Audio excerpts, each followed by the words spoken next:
Check, check. Are we good? Are we live? Just wanted to make sure we are. Yep, we're good. Just had to double check the audio on the video itself. Alright, ladies and gentlemen, yo peoples, Kyushu92 here. Just playing some more of that Avengers. Not out of obligation, but because there's literally nothing else I could possibly be doing with this game right now, so I might as well just try and work on leveling up all my characters. I have Iron Man, Captain America, Black Widow, and Kate Bishop left. I just leveled up Kamala Khan earlier this morning when I got home from work. Then I went to sleep for preparation for this stream. And then now I'm going to work on Iron Man next. And then Captain America, Black Widow, whoever is down the line. And then we'll go on from there. So let's just select the harm room challenges because they're good for leveling. And once I'm at a certain level, then we'll go get do some missions for Iron Man to actually get him some good gear. But yeah. So today, ladies and gentlemen, or whoever is here, I'm just going to talk regardless of whether or not people are here or not, just so that way I can have a discussion. So just in case anyone watches this, you guys can chime in the comments down below about what I talk about. So today, we're going to be talking about Avengers, and we're going to be talking about WandaVision. Luckily, I have my room door closed, so that way I won't, you know, yell any spoilers of WandaVision into the next room. Because I've seen the latest episode is episode 4. And I have to admit, tension. But I'll get into that later. Right now, what is important is that we talk about this upcoming February War Table for Avengers, where they're going to be giving us a glimpse into Hawkeye's gameplay. Not Kate Bishop Hawkeye, but Clint Barton Hawkeye. Because let's be honest here, the only Hawkeye that everyone instantly recognizes is Clint Barton. Sure, Kate Bishop is also called Hawkeye, but she's Kate Bishop here. No one defaults to calling her Hawkeye whatsoever. So we're going to be getting our first gameplay of Hawkeye this upcoming February, I believe on the 13th or 16th. And it's just going to be a glimpse of that. And then they're going to be showing off the next-gen versions of Avengers at that time as well. Now, I don't have a lot of expectations or prospects for this war table, because after all, we're more than likely not going to get told, we're not going to be told anything new.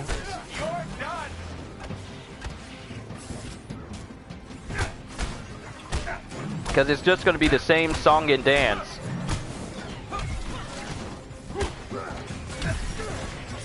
Same song and dance where they're just dodging around,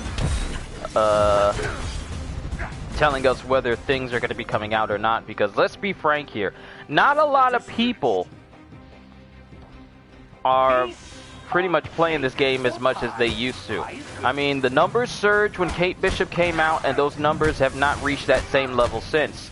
Sure, you got people here, and I put this on a GameFAQs forum about, someone made a topic about whether or not Avengers was in fact better than Marvel's Spider-Man.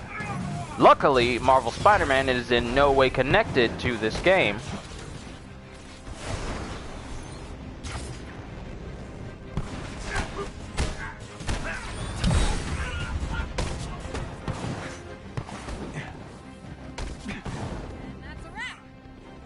But, the discussion was, is this game better than Marvel's Spider-Man? Now, even though they are in the same they're not in the same universe. I was about to say they're the same type properties. They're both Marvel games. They are fundamentally different in that one is a well-rounded game that did everything in its power to give us the most authentic superhero experience with the title character, and another is a poorly loot-based squad Destiny clone. Now, of course, combat in some instances is good. It could be better. It definitely could be better. I'm not, because that's pretty much one of the highlights of this game, is that the combat is actually kind of good. I am looking forward to when they actually expand on this combat and actually do more with these characters than what they give us now, because come on, let's be honest, they can do so much more with character moves and everything.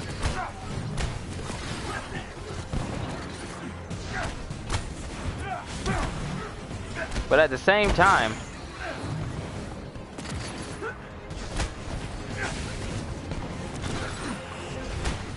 it's not like the combat itself is horrible. There are things I would change, like this whole intrinsic thing. Yeah, I would change that.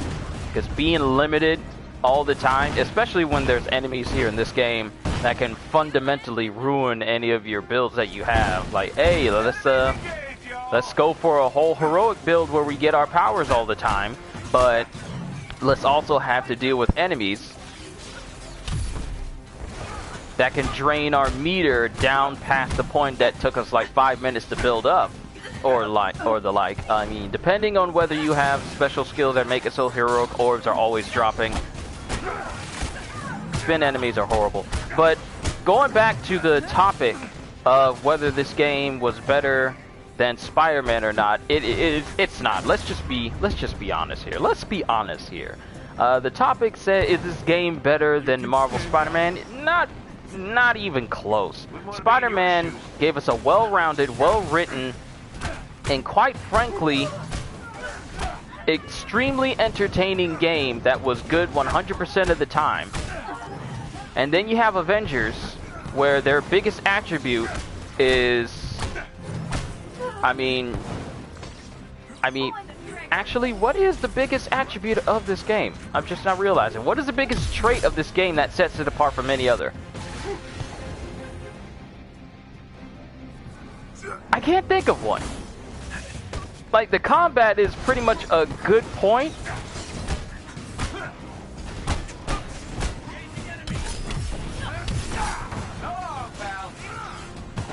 But what else is there? The loot? It can't be the loot, because the loot is not good. People wouldn't be asking for a rework if it was actually good.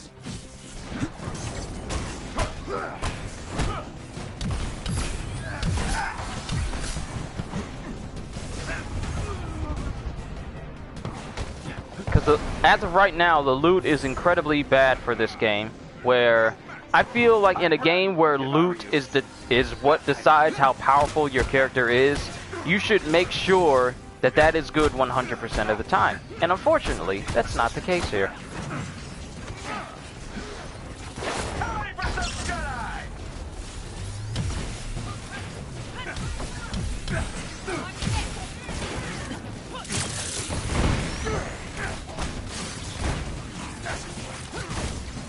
Hey Rax, what's going on?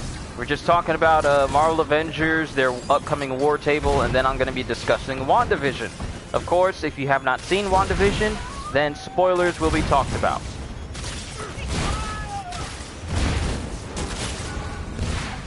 Ah, I was going to take him down. Nice work, team. Piece of cake or pie. Pie is good.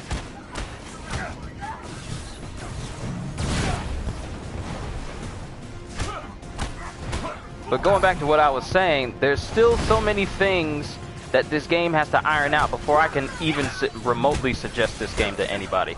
Because we are going on 5 months, and we've only had one character release, and no long-lasting endgame content added on.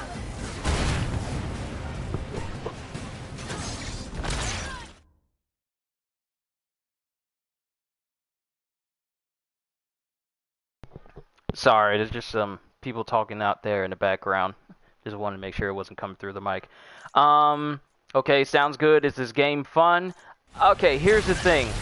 That fun is a subjective way to see Marvel Avengers. Now, the thing is, I continue playing this game because I still got trophies and I still have characters to unlock. I cannot suggest this game to anyone if you think you're going to get an experience like what Destiny has right now, where there's constantly stuff to do, there's constant things that can keep your attention, because frankly, it doesn't. This game does not have that. It doesn't. If you're looking for a game, this is basically a Destiny clone without any of the really good qualities that Destiny has. It's unfortunate to say.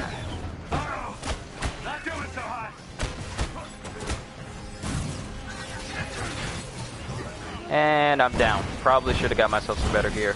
But this game, fundamentally, it lacks in so many things that could make this actually good. Okay, yeah, I might not pick it up. Please don't do that yet. Please. In the name of all that is holy, do not touch this game. Because the way it is now, I can't suggest it to anybody. There's content that should be in this game that, frankly, we are not getting. And now, in February, literally 5 months after launch, we are now going to get a glimpse of a character that is yet to be released.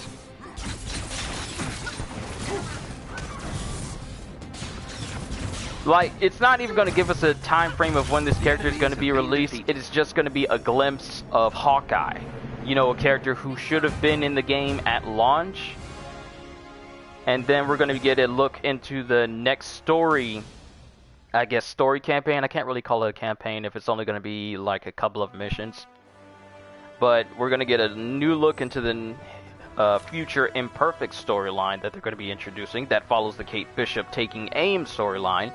And not only that, but they're going to be showing off the next-gen versions of the game. But specifically, what you're seeing here right now, this is just the PS4 version of the game.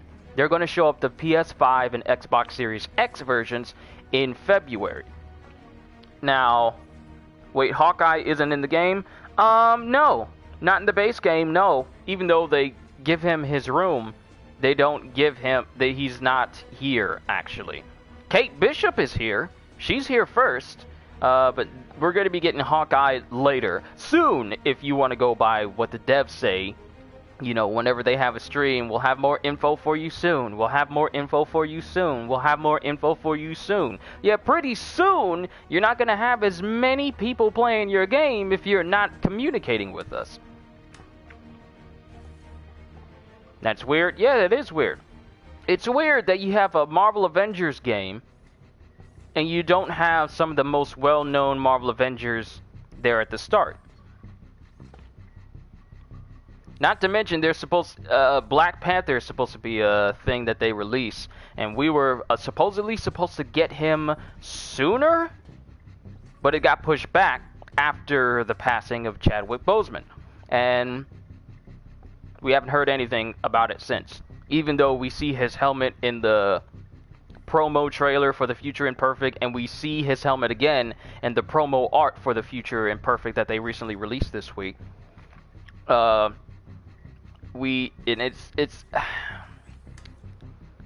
I just go ahead and list the things that this game is missing? Okay, so we're missing characters. Who is in this game? So you have Kamala Khan, which is the person... Here's the thing. This Avengers initiative you see here, this is where all of their effort went to. This big, ongoing, online, always multiplayer infrastructure that they keep saying is going to evolve over time, but we haven't seen no evolution of this game in 4 months, except for, you know, Kate Bishop's missions being added, and that's about it. And, you know, temporal rifts being added, but those are just time trials, and those get boring really fast. But the thing we have is the people we have in this game that we can play as is Kamala Khan, which is the main character of the story, which as of right now, there's no new game plus, and we can't replay the story. We can't play any chapters we've already been through. We can't replay the story. They say new game plus is in the works. We're working on it, even though that's something that a lot of people would like from a game like this, especially when loot is involved. But you have Kamala Khan, you have Iron Man, Captain America, Thor, Hulk, Black Widow, and Kate Bishop. Those are the characters that we have in this game. And we're supposed to be getting so many more characters later down the line, including SpiderMan, which I don't even know how they're going to do properly if half of your environments don't have places that Spider-Man can swing from. And if they even go down the route of using sprint jumping as a way for Spider-Man to get around, it's going to be incredibly stupid. Because Spider-Man swings to get around. He doesn't just do long jumps. That's what the Hulk does. And even that's not even remotely all that good, because his jumps are lacking in speed and height and distance. It's like he's doing, it's like little hops, but we all know that the Hulk can jump so much farther than what he can, and this game goes out of its way to make sure that, hey, you remember Hulk from the previous games you played? Remember Hulk from Lego Avengers? How you could literally jump halfway across the map with a full charge jump and you can just go in that direction all the time? Not here. Remember how you can jump far and you have so much momentum and you literally could, every bit of the game flowed behind your momentum in Incredible Hulk Ultimate Destruction, and it just felt so natural and so good? Not here. Here we have a Hulk whose max speed is the same as everyone else. His jump height is barely enough to clear, is not even enough to really clear a building unless you, I mean,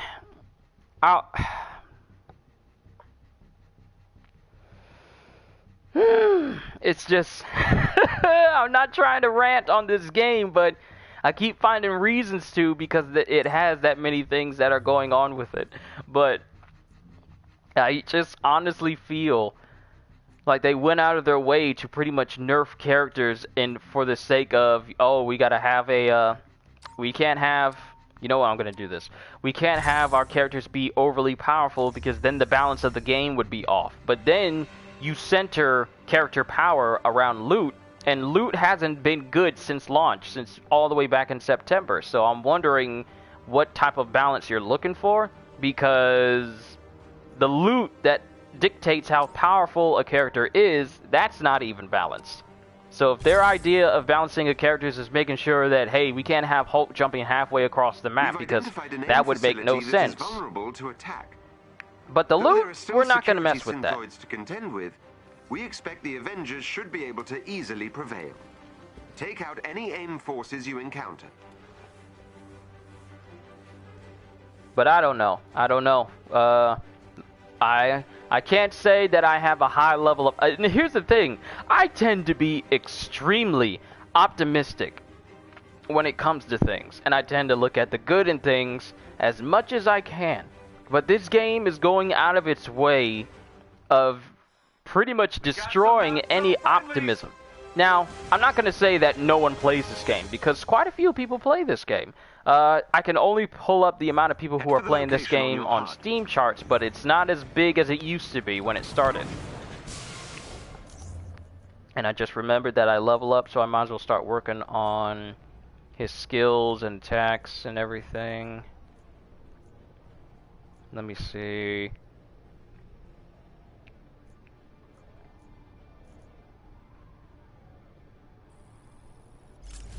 No, I leveled up quite a bit. I didn't even notice that. Let me get all of these moves. All of these important moves.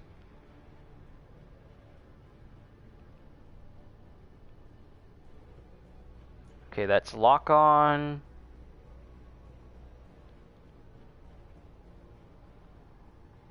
Huh. Sticky rockets. That's nice. Let's get all the let's get combat moves. The next move I level up with, next time I level up, I'll get dive amplifier, and then we'll just work our way across repulsors, lasers, and rockets, and continue leveling up. Say your words, please. Did he say that? That's the first time I ever heard that. Then again, I don't play Iron Man all that often because I prefer to play Hulk because he's, well, supposedly supposed to be my main.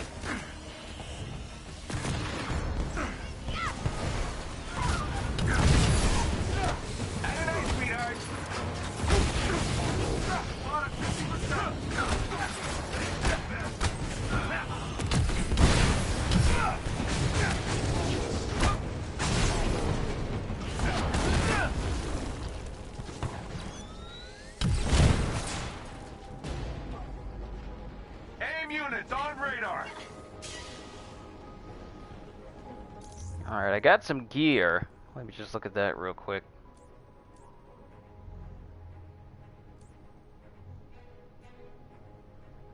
Melee, range, heroic. Because heroic is where the real damage comes in. But I don't know. Going back to what I was saying about the February War Table, like I said, I tend to have a high view of optimism, and I try to be optimistic about things and look at the good side of things.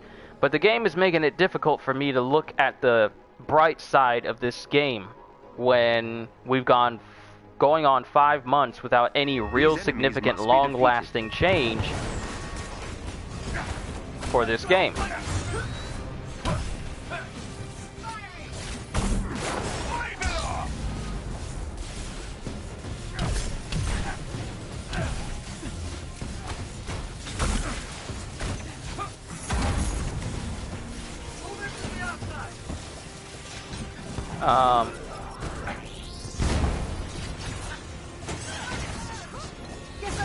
Hold up! Wait a minute. Why did my Hulkbuster spawn all the way over here?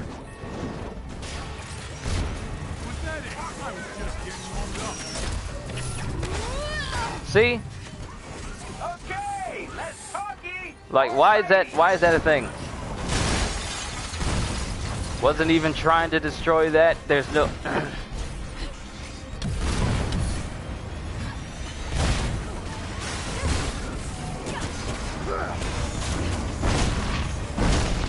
You know, I just realized they reuse Hulk's takedowns for Iron Man. He doesn't really have...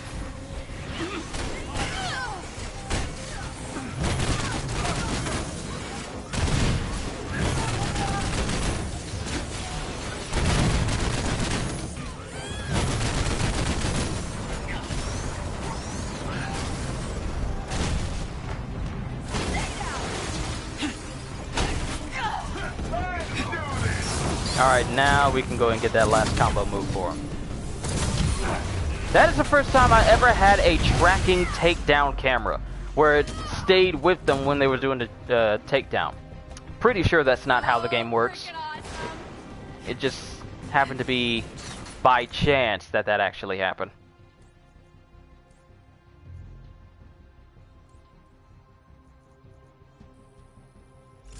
Then we'll go down the line of the repulsors.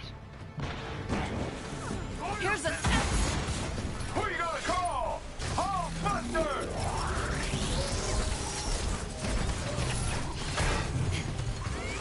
Now it's the party! This guy's not getting back up.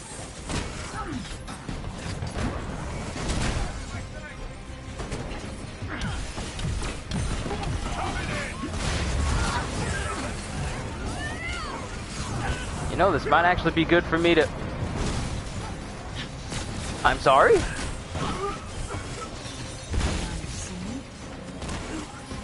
might actually be a good mission that I can get some pretty much starting gear with.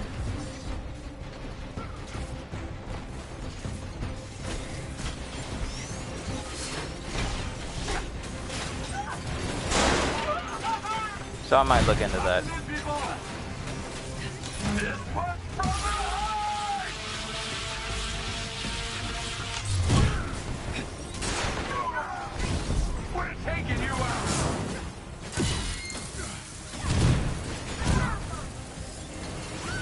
And it takes a minute for your AI teammates to realize, oh, he wants to do a takedown. Let me run over to where he is. And most often than not, they're too distracted with other things to actually do that.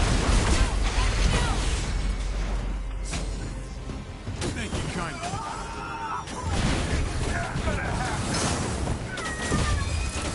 Like, they're all fighting other people and they're not going to come and help me out.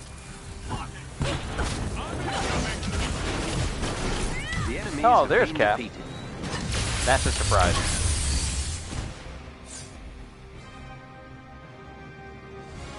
And this is a quick mission that I can level up and actually get loot with. Why haven't I been using this one before?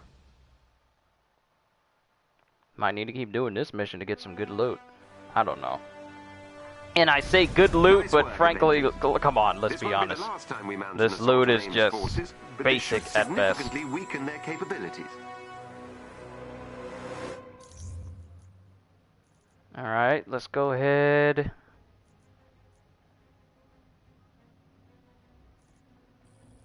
Get our next one. We're going to go down the line, then specialty. We'll work our way down through there.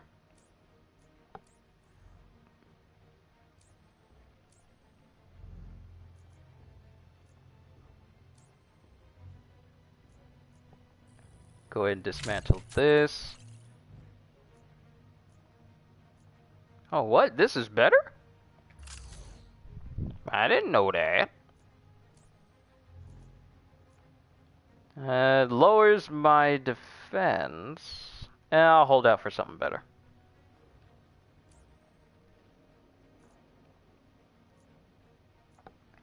And I don't have that secondary slot, so I gotta deal with that.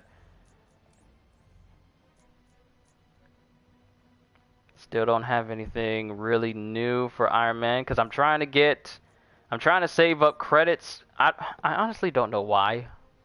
Like, part of me wants to get the Silver Centurion outfit that he has, that they recently showed. And here's the thing about that Silver Centurion armor. I was kind of thinking like, okay, Marvel's doing a step in the right direction now, but then I noticed that his Silver Centurion armor is just a reskin of another armor. Because, you know, they love their reskins. But it's just a reskin of his... Okay, so the Silver Centurion armor in this game is a legendary outfit. Costs 1,400 credits. At $15. 15 US dollars to buy outright if you just buy the credits. I have yet to purchase a single credit, and I'm not going to, because this game has not shown me that it's deserved more than the $60 I paid for it. But it's basically just a reskin of another legendary outfit he has called his Illustrious armor, which is basically just his comic book version of his, you know, his first red and gold suit. Matter of fact, hold on. Let me see. Can I go to the marketplace so I can show you? Yes, thank you for setting yourself up. Okay, so this is the Iron Man Centurion, Silver Centurion. A lot of people were hyping this up and saying like, oh snap, we finally got some comic book accurate skins. But come on, they're just, this isn't just a skin made from the ground up. This is just a reskin of another, because this is the exact same as this. The only difference is they changed the reactor shape and they added shoulder pads. Everything else is pretty much the same. So if we preview this, you can look at it. This is the Silver Centurion. Okay, so note the shoulder pads and the triangular reactor. Look at it. And then we're going to go look at the Illustrious outfit, which is essentially the exact same thing, except the arc reactor is circular, and the two spots on the near his shoulders, those are lit up, because they pretty much just paint over those in the Silver Centurion, and they gave him some shoulder pads. It's pretty much the same. Actually, I wonder, is it really pretty much the same in the back as well? Yep, it's just the same thing. They just added shoulder pads to this. And not only that,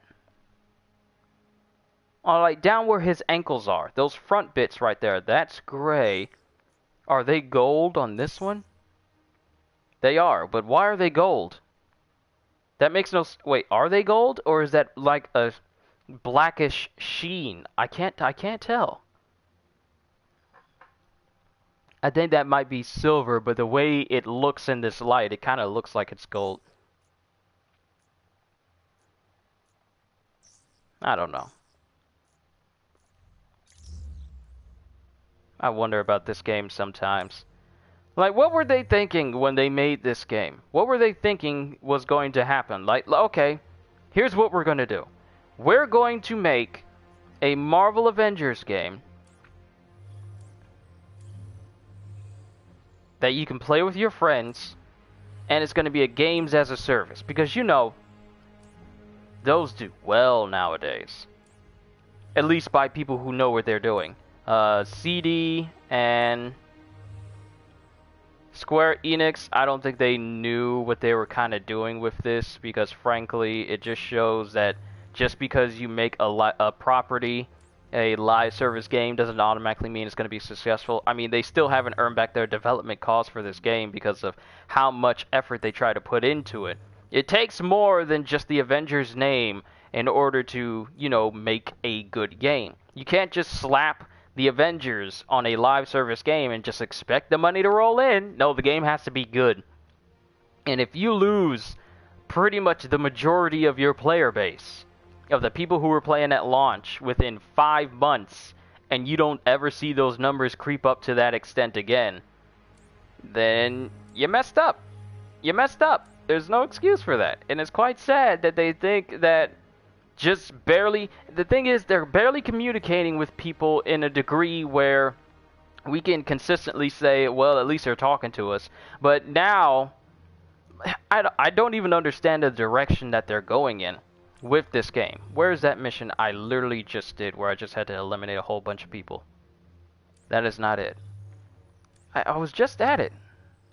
I can't even tell where it is now. I might be overlooking it.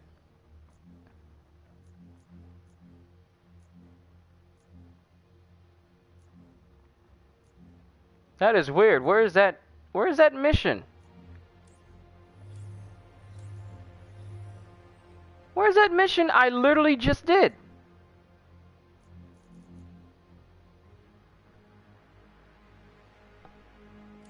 Am I crazy? Where's the mission we literally just did?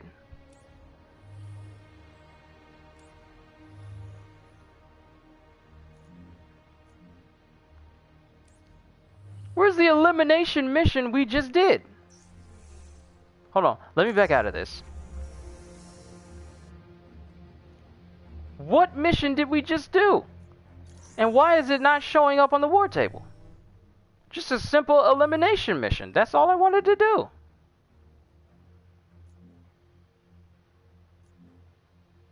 Did they literally just take that mission off the map? Where's the elimination? I gotta be overlooking it. What in the world? Not defend, because I hate defend missions. I hate all defend missions.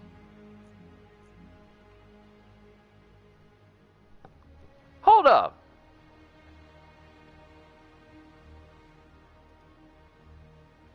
Hold on. Hold on. Hold on. Hold on.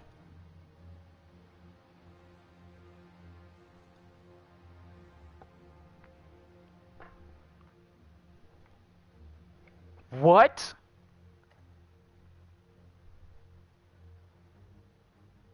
What? They just took it off the map. Okay, it's supposed to be here in the Pacific Northwest. Right here. That mission's gone. I can't even do it again.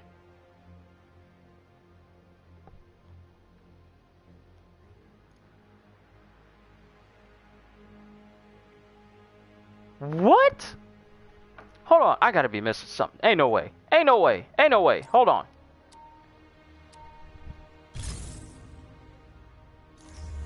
I was just gonna use that mission to level up Iron Man and get some good loot at the same time, so I don't always have to default to the harm missions.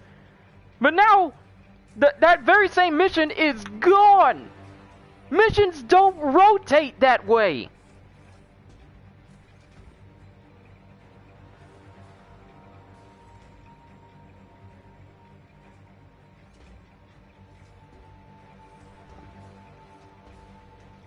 Am I missing something?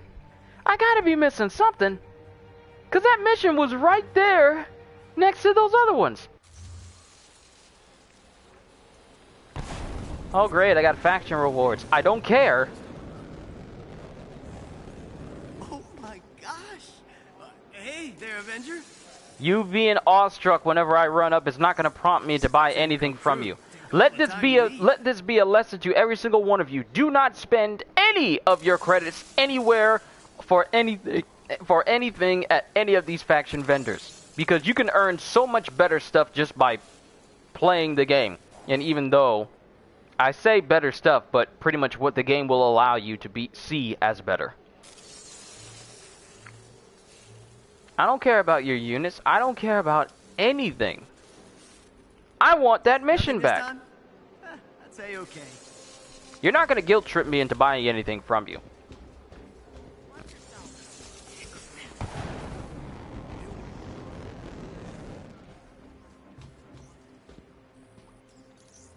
Could really use an Avenger on this one, you know.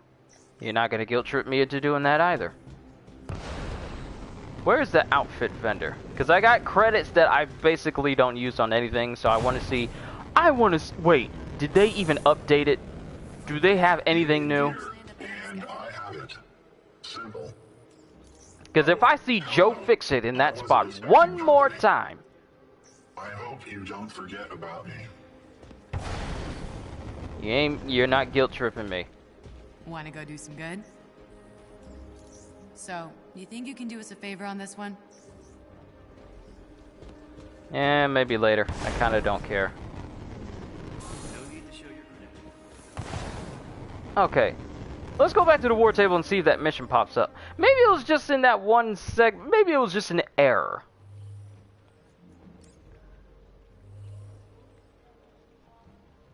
That mission is gone. Why? Why is it gone? Why is it gone? The one useful mission I could be using to level up Iron Man and get some good loot for his level at that point in time so I can gradually make him better, and that mission is gone. War table refresh in less than a minute.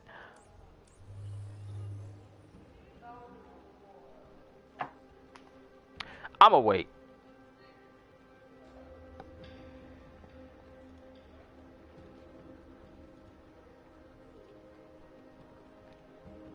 Hold on, let me tag some people in this real quick.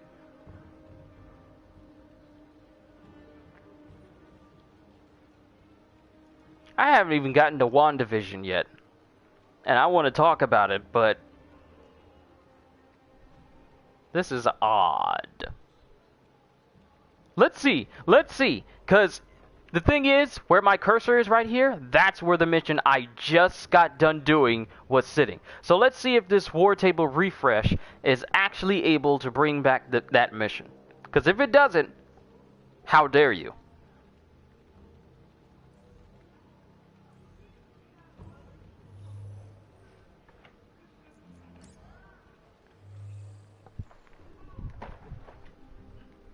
What? Why?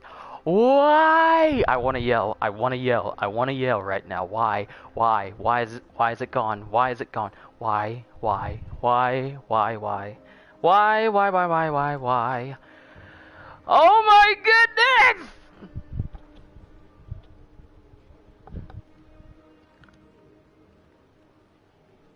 Why? Why is it gone?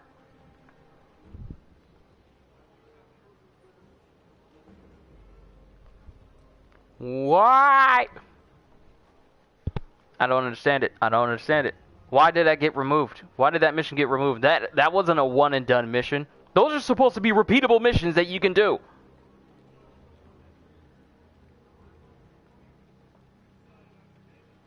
I'm actually kind of upset about that right now. I know I'm smiling, but I'm actually kind of upset that it just got rid of that mission. And that was the only one that was like comfortable for the level that I currently have my Iron Man at right now, and one that I don't mind doing over and over and over again outside of harm challenges. But I'm actually kind of upset that that the game just removed that one mission. I only did it one time. I have not played that mission at all today, and I'd play it once, and now I can't even get back to it. I'm actually kind of upset that this game just did this to me. I'm laughing, but I am actually kind of really bothered that this game just said, well, we know that all I said was, wow, this is actually a good mission that I can level up Iron Man and get some good loot that levels with me. And it removes it. and now I can't get it back. It just refreshed the war table, and it has not come back.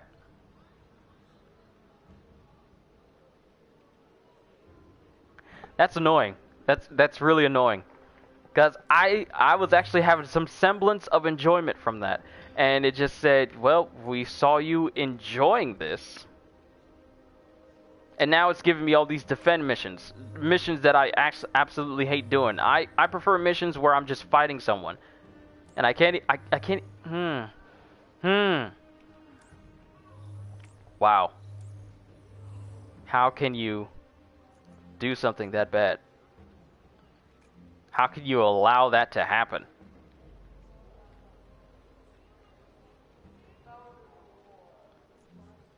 And I can't even...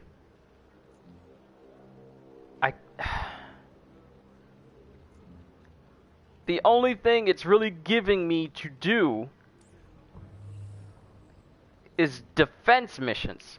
And missions where I have to stay in one point and protect things. I'm not a fan of defense missions. I rather play missions where I could just go in, wipe out an enemy, and go out. That's literally the mission I just did. And it's gone. And there's... Let me move on. Let me move on. Because now the only thing I got left is just doing harm room challenges for leveling up and making myself stronger.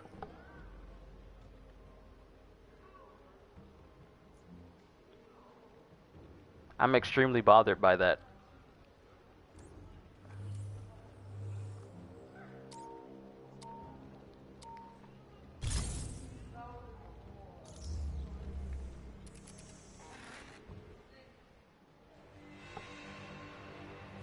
I'm smiling, but I'm not happy. I am smiling, but I am not happy. I was content with just doing that same mission all day. Just so I could level up characters. And you take...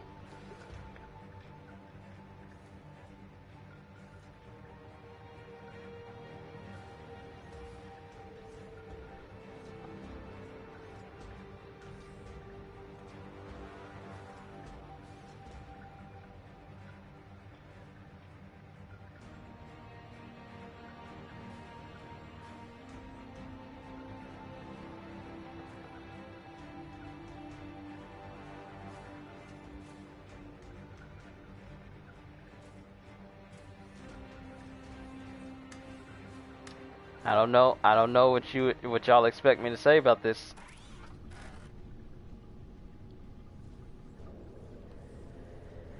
Oh, good lord.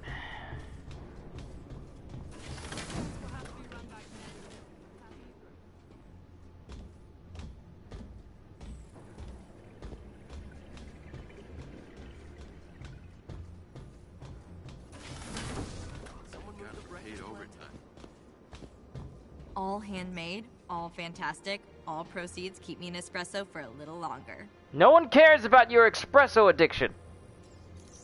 I knew you couldn't resist.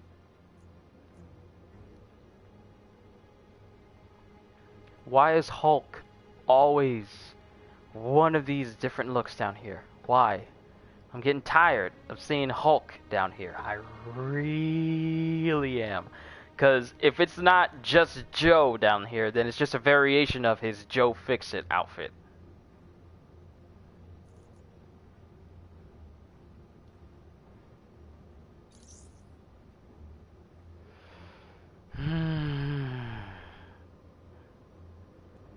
Let's gather around the campfire and sing our campfire song.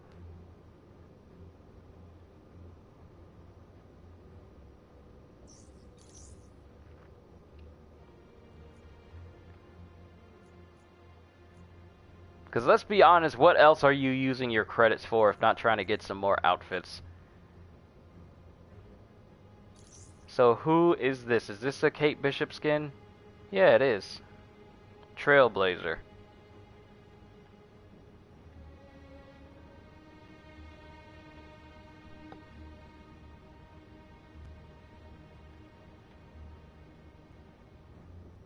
I'm making sure my eyes weren't playing tricks on me there for a second. I was just making sure.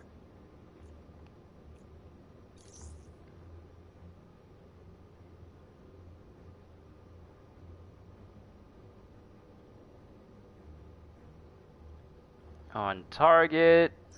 I mean, this looks nice, but I don't know. Still nothing worth getting here, to be quite honest, because I was kind of hoping for some less samey outfits here in the marketplace. You're going to come back. Yeah, I'm going to come back, but like last time, I'm probably not going to buy anything. I promise you, you will not regret trading with me. Once again, don't bother buying anything from these gear vendors because you can just find stuff out when you're playing missions. For now, but I'll have more in the blink of an eye. You know what? That's exactly what the devs said about content for this game. And here we are, 5 months later, with not much to show for it. Just Kate Bishop and a storyline you can finish in an hour. Actually, how long did it take me to get through the Kate Bishop storyline? In one, because I got through the Kate Bishop storyline pretty much relatively fast. Okay, there's 13 missions now.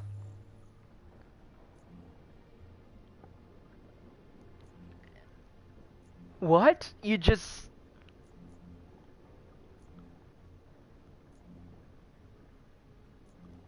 Why can't you just have a consistent mission that's here all the time?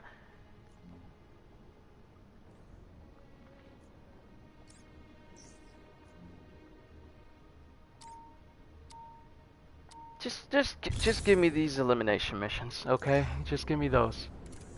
I was content with the assault mission of just going in, beating up a whole bunch of people all at once, and then done. Now we gotta focus on beating up a certain group that got overshields and it can take a while to go through.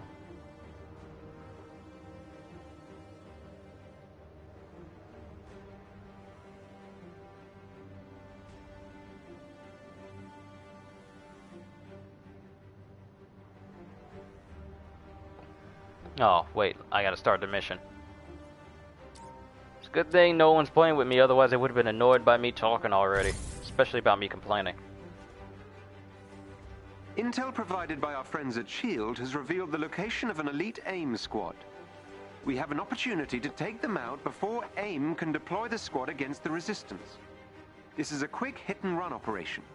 Take out the targets and return to us unharmed if possible. I'd rather just have a mission where I just go in, beat up on a whole bunch of spawning enemies, and then just level up that way. I'd rather do that, not just find the specific group of enemies, and then take them out, and then get out of there, as if it moves that quickly. Here's what I would like for this game, okay? Here's what I would like for this game. I would like for them to add modes such as survival or horde modes. Just have a whole bunch of enemies. Updating your HUD. Have a whole bunch of enemies try and take you out, or just have a whole bunch of... Don't worry, enough of me to go around. Hey CJ, what's going on? Just talking about Avengers, what I would hope they add to this game. And at some point, I'm going to talk about WandaVision. But I would so very much like for them to add like a horde mode or survival mode where there's just waves upon waves of enemies. Not a set wave. I want the option to set how many waves I can do. If I want to do like 99 waves of enemies like you can do in Star Wars Battlefront, which is, let's just be honest here. The instant action mode for Star Wars Battlefront is great if you just want to play as a character or play as a faction and you just want to wreck people, because they have so many diverse options. You want to play as Darth Vader and you can basically make it so that you can one-shot enemies, or you can make it so your powers and abilities recharge extremely fast. It gives you a lot of health. It increases the amount of time that you have to defeat enemies and whatnot. Those are what you call options. I would love for a mode for that to be here in this game, because frankly, I just want a moment where if I can play as Hulk, Nice Frieza impression earlier. Pitiful monkeys! But I would love for a mode where I can just take my Hulk. This is my Hulk. This is my level 50, power level 150. Pretty much the max that you can have your characters right now.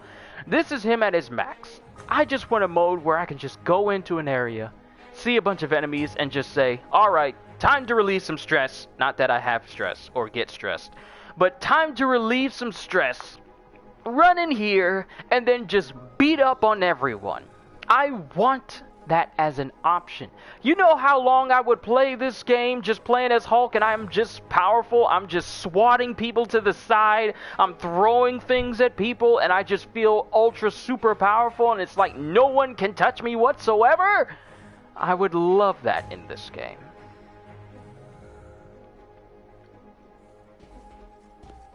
Because that's what you would call options. Because what this game has to offer right now, especially going on 5 months after launch, it is nothing to write home about, okay? Can I be honest with you? Sure, the combat is good. It's not phenomenal. It's good, but there's only so much you can do about good combat in a game that's supposed to be, you know, evolving over time.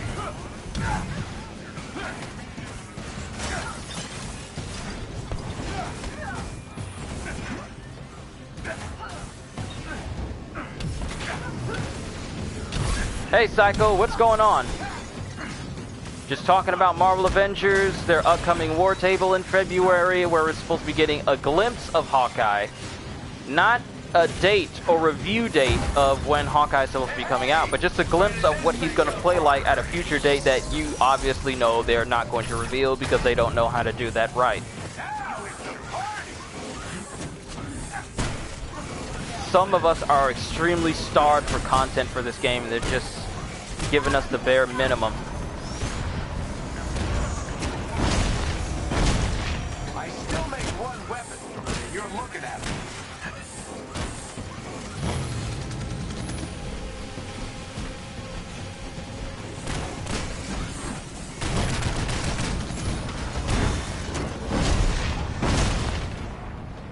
Like, just give us some options to do stuff.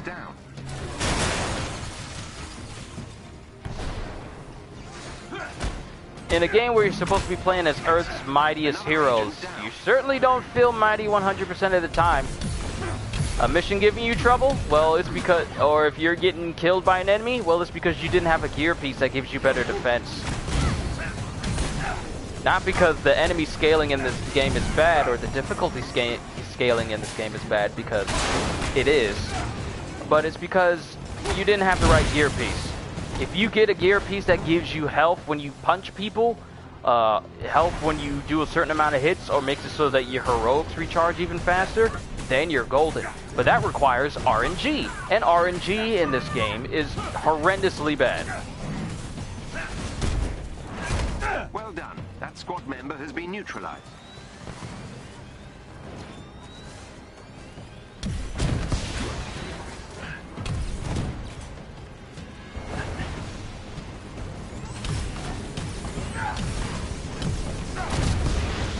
I tell you what, if I leave this mission and it makes it disappear after I complete it once, I'm gonna be upset again. Another enemy defeated. Thor? See? Thor, what are you doing? Must be having a mission from Heimdall. What are you doing? Why are you standing there?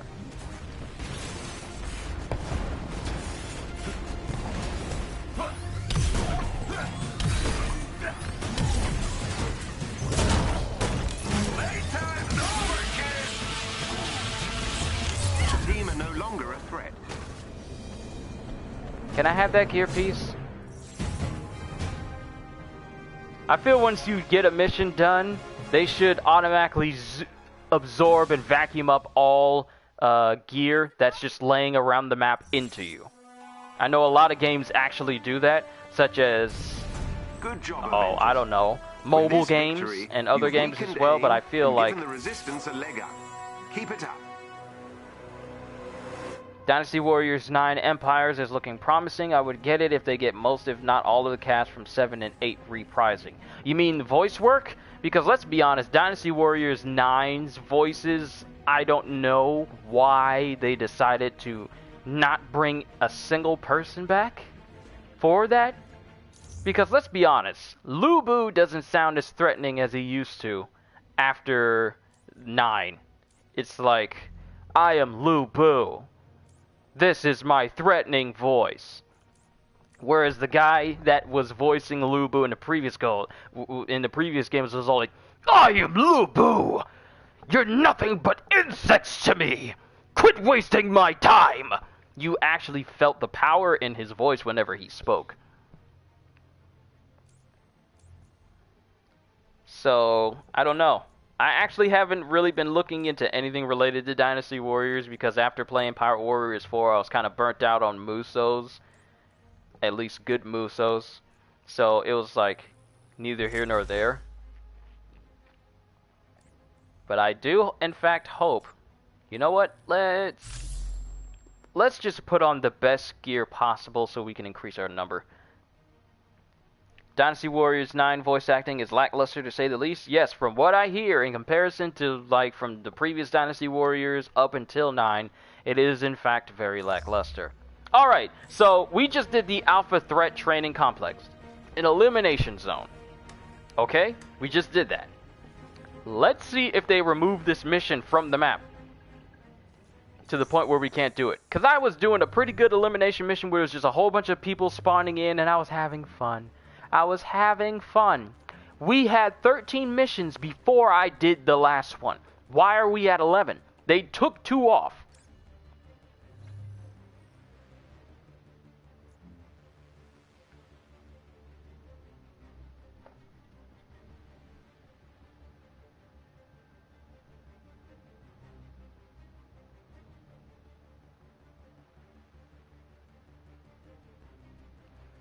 Why is the re-rolling of missions so bad for this game? I will never understand this. Why? Why? If I just want to play a mission where I'm just eliminating a whole bunch of enemies, there should always be a mission always ready for that.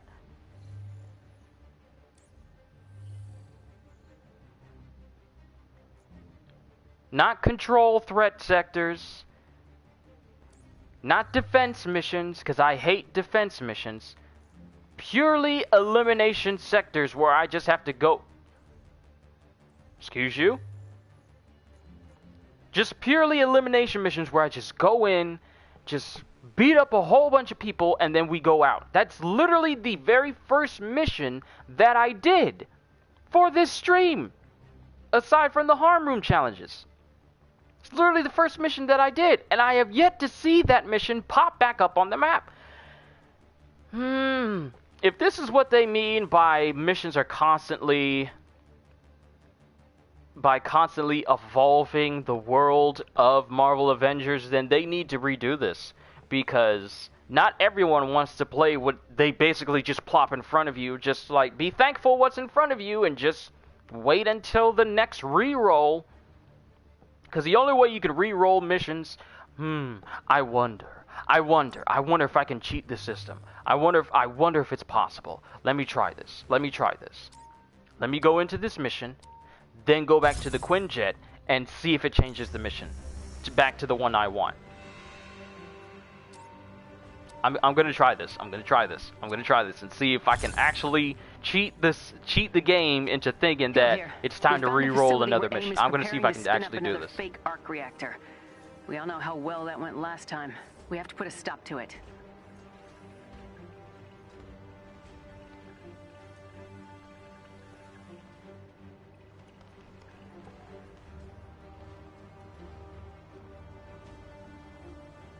Non-Empires won't have the poorly executed open world of its core game. Here's my thing about Dynasty Warriors type games and Muso games in general. None of them should ever be open world, because that's not the appeal of those games. Open world and Muso do not mix in a good fashion. Open world should be for only open world games. Muso games should stick to set maps, big amount of armies in there, and one person you're controlling, or multiple if you're tag teaming, and defeating them. It should never be open world, because Dynasty Warriors 9 is a prime example of that not being successful. Open world and Muso do not mix whatsoever, because then you have to focus on not only the Muso aspect of the game, but you also have to focus on the open world game and all the highs and lows that go with it. Gotta fill the world with interactables. Gotta find collectibles out there. You got to take in consideration that open world games require stuff to be in it in order for it to be entertaining. And if you can't even make that sort of a compromise concerning that, then you've already failed. And that's pretty much the reason why Dynasty Warriors 9 is so panned right now. You took two different genres, tried to combine them together, and you didn't even know how to make them work. Sad. So, let's go back to the Quinjet. And let's see if it can let me re-roll a different mission. Let's see. Will it let me re-roll?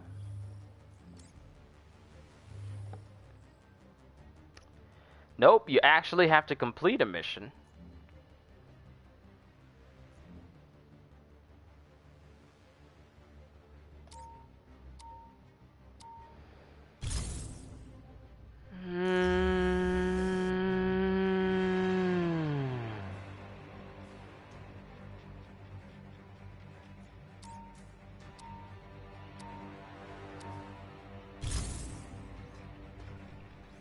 I don't know what to say. I don't know what to say about this game. I wish I had some adapters and attachments so I could play actual good games on here from my PS2. I mean, if I want to play a super powerful Earth's Mightiest Heroes, I will play Marvel Ultimate Alliance. I'll play that.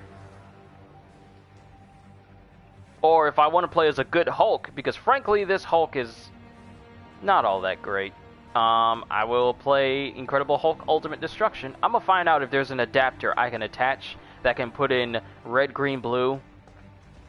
And then I have to get my cords out of my my PS2 cords out of my closet. I need to find an adapter for my PS2 so I can play PS2 games here. Because I miss playing a good Hulk game and feeling powerful as Hulk. I miss that so much.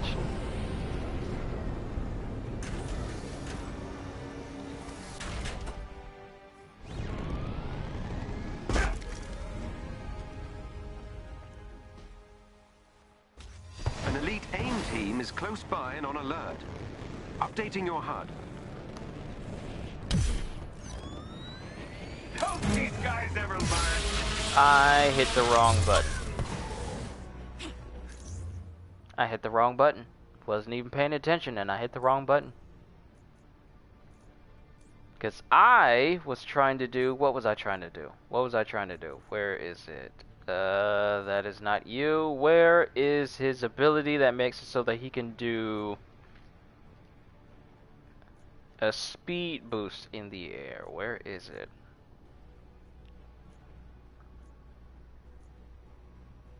Air dash. Okay, that's that. That's flight. Where's his afterburner? I know it's in here.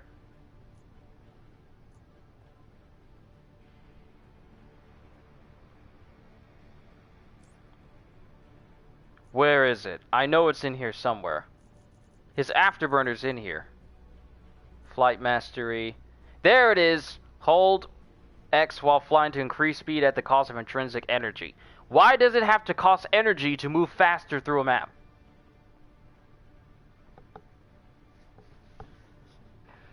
I know it sounds like I'm ranting and I'm griping on this game, but some of these decisions don't make sense.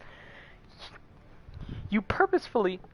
Let me say this in my calmest tone possible. You give us maps that require a certain amount of time to travel back and forth. But you also give us means to increase our movement speed so that we can get from point A to point B even faster. But you also put a drawback on these increased movement upgrades so that we can't get to and from and to a place quickly. You limit our ability to move quickly from point A to point B. And I realized that I incorrectly called this notification the Conqueror's Hockey notification, but it is in fact the Future Sight sound effect from One Piece that I incorrectly called the Conqueror's Hockey sound effect. Because frankly, the Conqueror's Hockey sound effect has a completely different sound.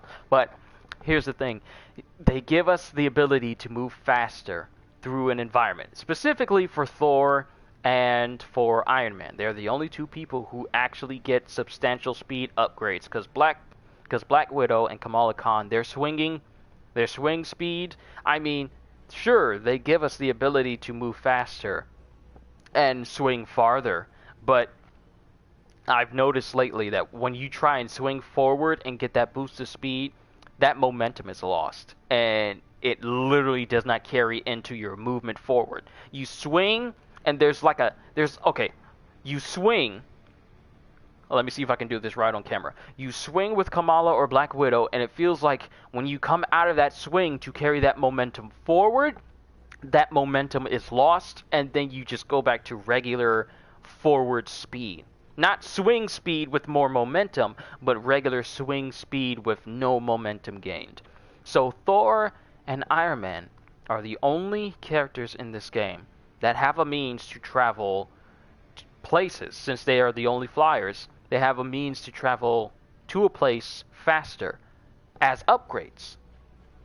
But they limit the ability to move quickly through an environment for no reason. There is no reason why we should only be able to move fast by draining out our entire intrinsic bar. Why? Why not just have this as a upgrade that costs nothing? Because then you're just basically saying you want us to boringly travel back and forth to a place at the exact same speed that we've been traveling at. You give us the means to travel faster, but you limit that. Why? Why? You want us to enjoy the scenery? You can't say that the game doesn't load. The game wouldn't load fast enough to, for us to.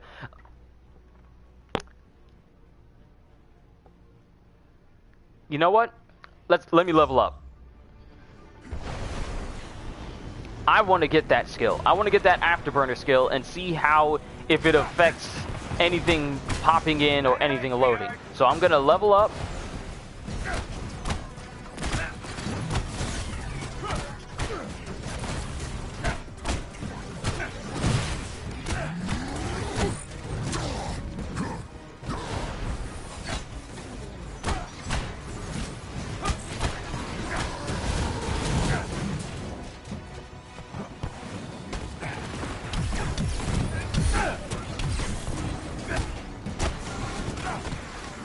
I actually want to level up, get that afterburner, and see just how different this speed is.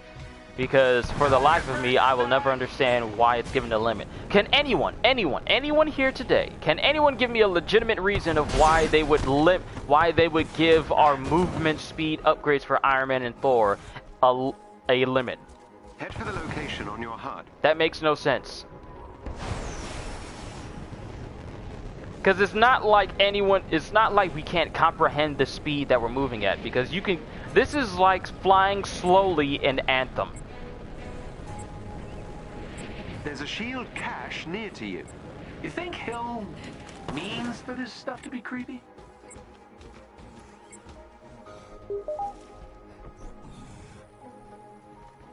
This Hello, team person will not from be California. Easy to neutralize. I don't know who you are. Get off my phone. Creepy people. Definitely when Thor is a god. Thank you, Psycho. Now the thing is, a lot of people have made... Thor is kind of overpowered in this game. If you build him for his heroics, Like his heroic ratings, he can deal some crazy amount of damage.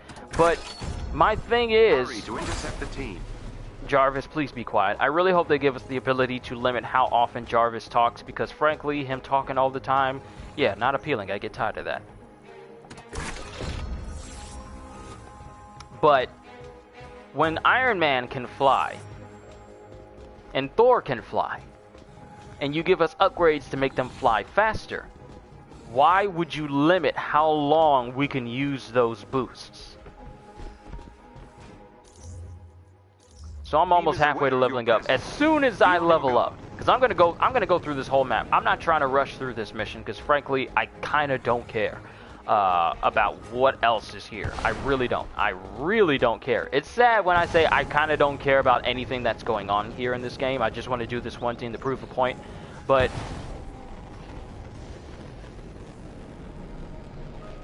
like, let me get close to the ground. This isn't some astronomically fast speed that we're flying at here. This is controlled to the point where we can't have you guys moving too fast because you may not be able to comprehend it.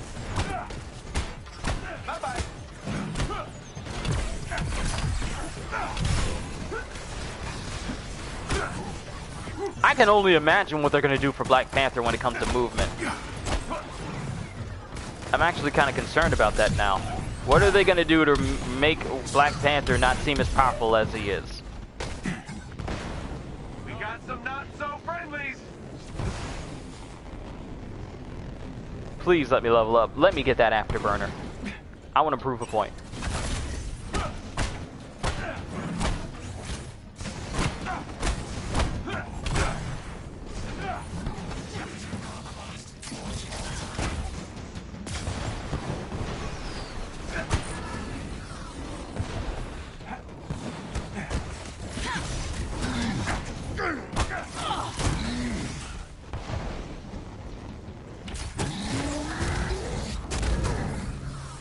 Alright, Hulk got him. I want to prove a point here. Please let me level up soon.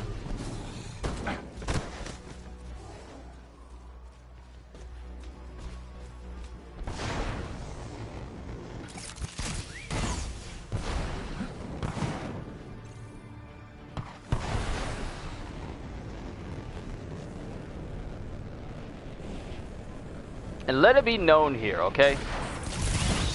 Let it be known here that when I play Marvel Avengers and when I go through these missions, I don't go through these missions because I actually feel it's worth my time. I go through these missions because, frankly, there's nothing really all that appealing left to do. Once you do Kate Bishop's mission, which was pretty much the highlight of this game thus far, it's like, okay, what else is there?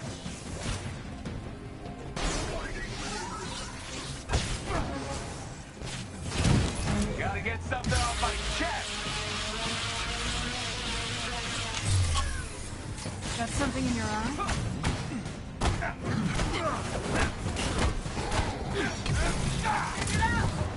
Why aren't mid-air takedowns a thing? That would be so cool to have. You knock an enemy into the air and their meters, because you have to rely on, you have to wait for enemies to actually fall back to the ground before you can take advantage of the takedowns. Why not have it so that if you get a person, you get an enemy stun meter, which determines them having getting a takedown. If you get them down to a certain point, why not be able to take them out in the air?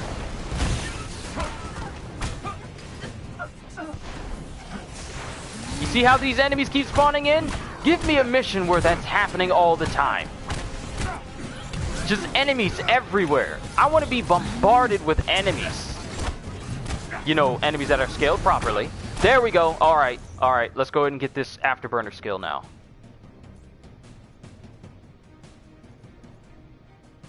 Okay, afterburner. Flight mastery. Alright, afterburner. Hold X while flying to increase speed at the cost of intrinsic energy. Here's the thing that's also concerning. You need to use the left stick to steer. So, theoretically, you would have to use the left stick here in order to, you know, move forward all the way. And then have to use the right stick with a different finger to aim yourself while you're flying. And then use your other finger to hold down X in order to get that afterburner boost. Oh, let's finish this fight, because this is actually going to make me even more upset if this requires you to use all three of these different things in order to properly fly as Iron Man at high speeds. I'm going to be upset, okay? Because that's just fundamentally broken, and that makes no sense.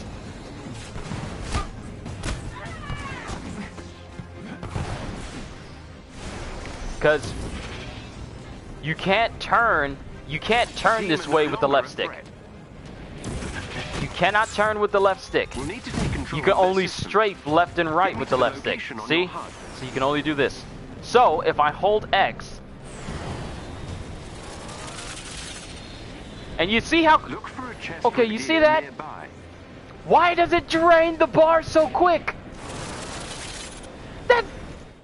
That's not even a big boost. That's not even a big boost. Oh my goodness, I'm actually sitting down. My brain is not turned off, and I am actually looking for things wrong. And that does not make any sense. Why do you tell us hold to get a boost of speed, and we're only moving 3 miles per hour faster than what we were doing before? That's not even a significant boost. Not only that, but it drains your bar in less than 5 seconds, and it requires that you use 3 separate fingers in order to properly pilot Iron Man.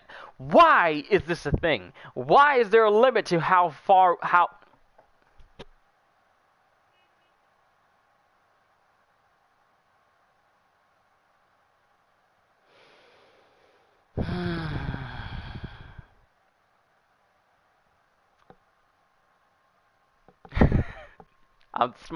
I'm smiling, but I'm not happy.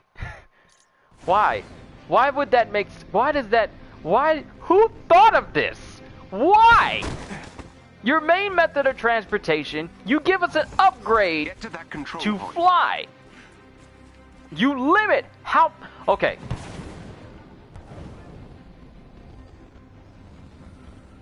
Okay, I'm gonna do this. How many seconds does it take for me to lose that boost? I'm gonna... 1, 2, 3. Not even 5 seconds of a boost. Not even 5 seconds for a slightly, and when I say slightly, I mean you only move like 2% faster. If we were going to put it in a percentage, it's only 2% faster. This isn't a massive boost where Iron Man's suit in Infinity War turns into a full-on afterburner suit and he gets like a big old boost for it. No! No! No! This game was released after Infinity War. And your thought of a boost in flight speed was just not even that fast. Not only that, but the same bar you need to use all your repulsors, your lasers, and your rockets, they use the same bar. So if you boost into a crowd of enemies and expect to use a whole bunch of rockets, nope. You won't be able to because you use all your bar just to get to that group with the boost. I am finding so much more wrong with this game than I originally thought. And this bothers me. As a Marvel fan and a fan of games where I could play as superheroes, this really bothers me how limiting they are to doing this. Can anyone give me a legitimate reason of why this is a thing? Can anyone? Can I be honest with y'all? I got my hands on my camera right now. Can I be honest? Who thought of this? Who thought this was a good idea? Give limits to getting back and forth to places in these pretty much open-ended maps. Let's limit how many times they can use a boost that can help them get to a place faster. Like say, for instance, you have a person on your team, like an actual player, not an AI, but an actual player who happens to get down on the other side of the map. And they're counting on you to get to them. And you're playing as either Thor or Iron Man. And the thing that'll save them is you getting to them as fast as possible. So, you think to yourself,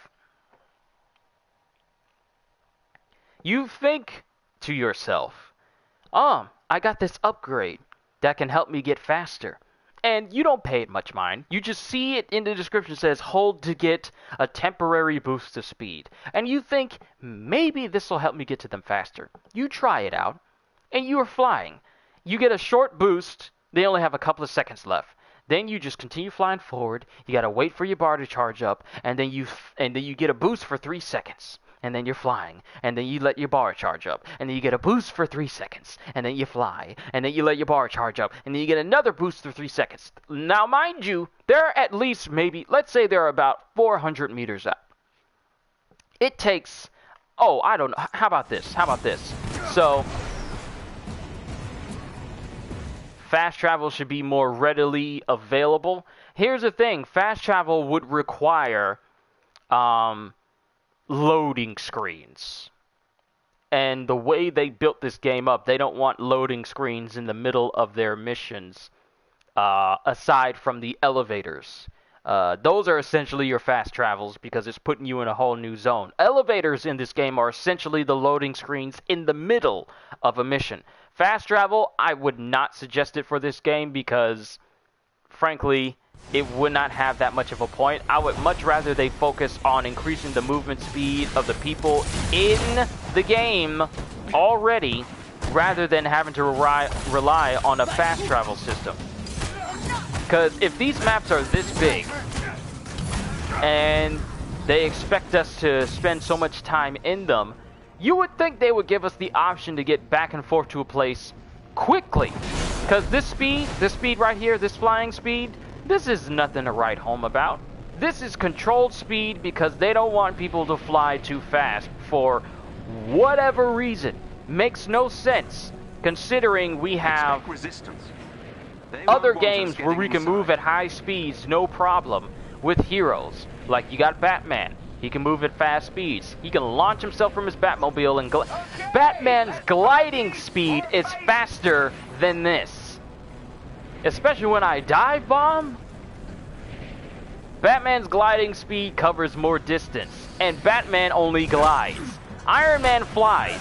This man literally has rockets in the bottom of his feet, and I don't even feel like I'm a man-sized rocket flying around. And then you give me this boost that drains my bar in 3 seconds. And for reasons unknown, you decide to make it so that I only travel at a fast enough speed that is what you think is fast. For some reason. I don't understand. I don't understand this. And this is just Iron Man and Thor. Captain America doesn't have anything. All he has is running. And we've seen this man outrun cars. A shield ally is in trouble nearby and needs your help. See ya! This is it! I am bothered by these things that I'm noticing now, because beforehand I was just the other person just turning my brain off and just saying, be quiet, consume product for this game for a little while. And I was just thinking, okay, I'll just overlook this, I'll overlook that. But now that I'm sitting down and I'm thinking of this game intellectually, I see this game and I'm thinking, intellectually, this game is flawed in so many ways. How do you have a game where you encourage people to explore and go into these open-ended maps, but you don't give them a way to go through these maps and actually feel comfortable traveling?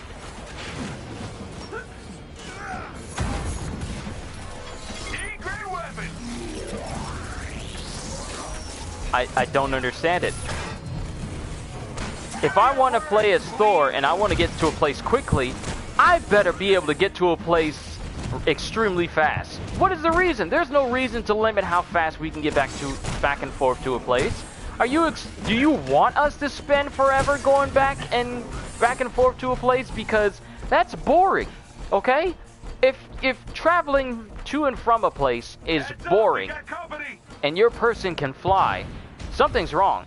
The reason why traveling to and from a place in other open world games, such as, oh, I don't know, Assassin's Creed, or what other open world games are there? Grand Theft Auto. See, the thing is, you kind of understand the limits presented in those games. Grand Theft Auto, you're just a relatively normal person because literally you can get shot multiple times in places that would normally kill a person instantly in Grand Theft Auto. So relatively realistically, you're just a normal person in Grand Theft Auto, and the place and the way you get around is just through vehicles you find or steal or buy. Then you have, what was the other game that I just referenced? I just referenced another game and I completely blacked out on it. Someone please remind me. I literally just had a massive brain fart on what I was talking about. What other game I just referenced. Please, someone remind me. But you got Grand Theft Auto and... what was that game? I literally just said it. Because I'm trying to make a point here.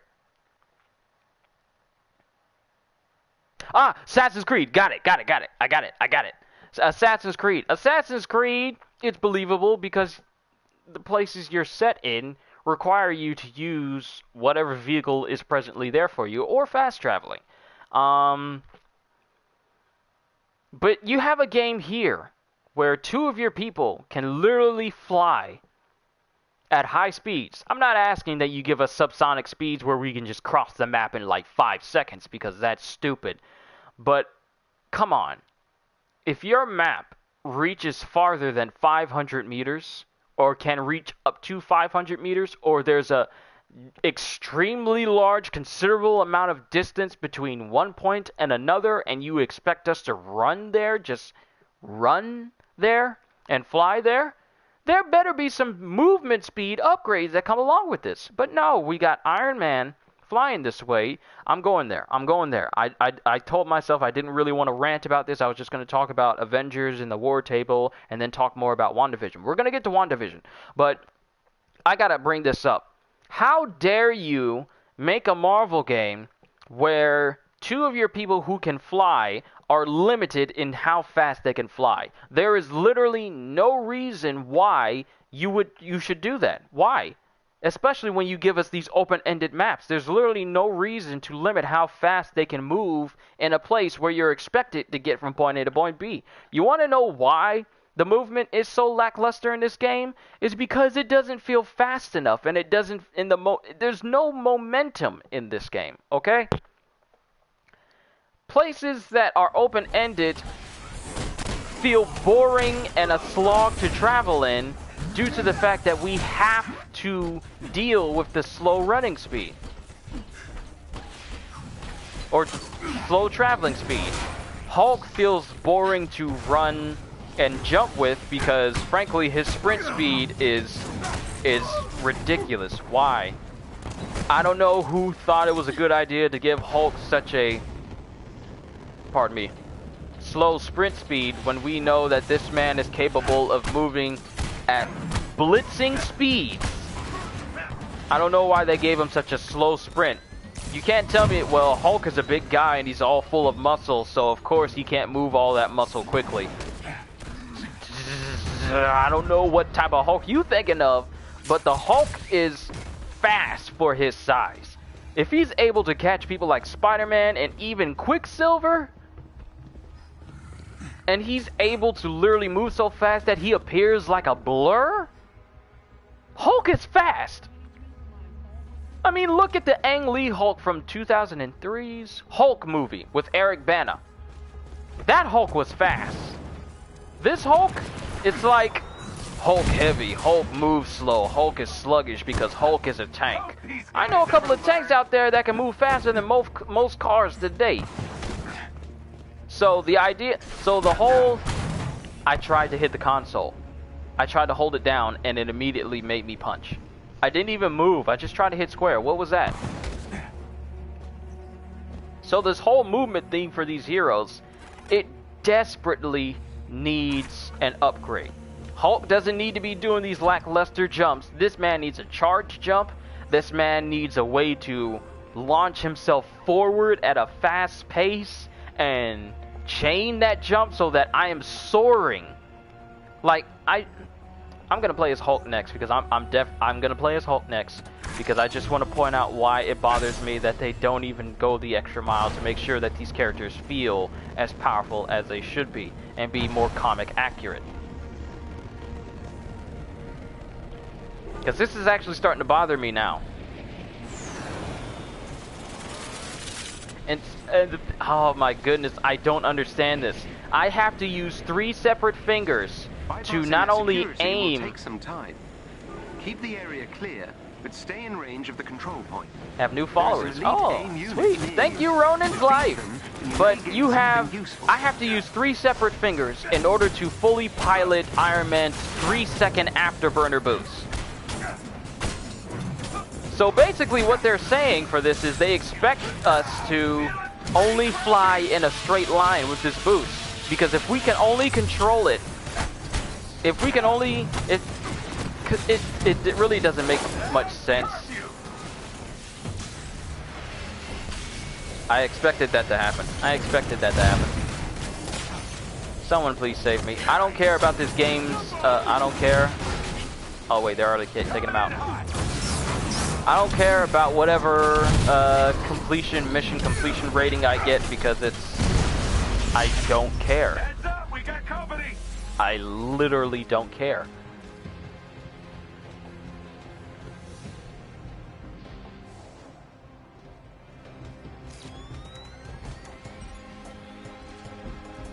Hulk, if you please. Thank you. So glad that they added that, because that's annoying. That was annoying. Not being able to open up doors because you're not controlling the right person. What? I actually got a legendary Apex Blitz reactor.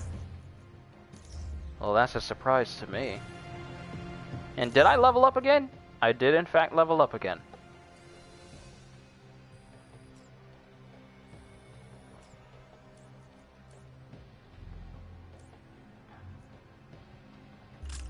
Boost my melee. Got another piece of legendary gear.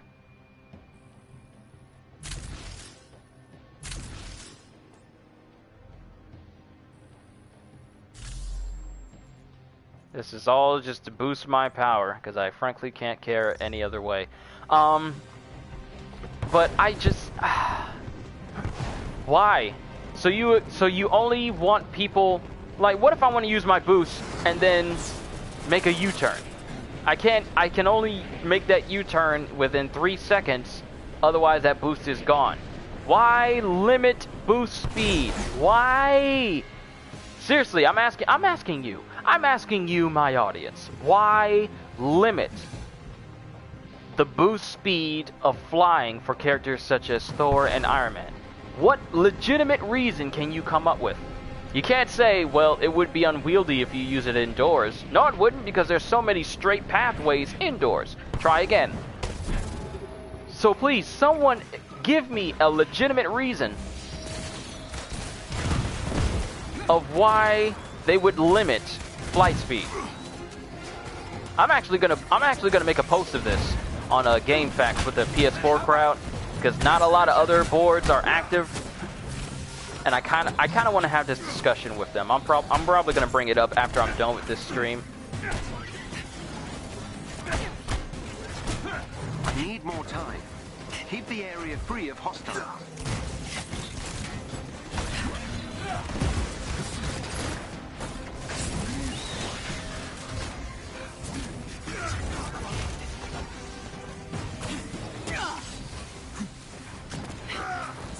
Oh, that's right. I leveled up. I'm sorry if it sounds like I'm griping, but as a Marvel fan and hoping that this game could be better than what it is, it's not doing there's a couple of directions that I am not okay with that they took this game in.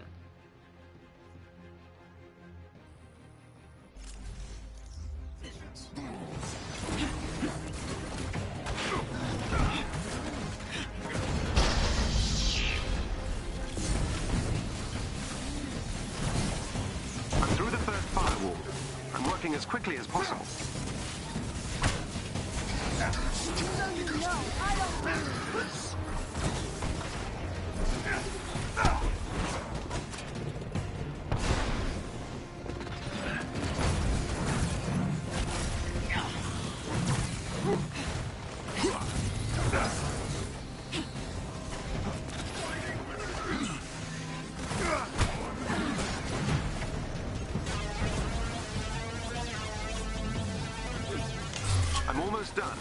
Never known the sound effects to sound like that.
Another thing, I would much prefer if Iron Man walked like his Hulkbuster does, because the way he walks here, especially when he's running,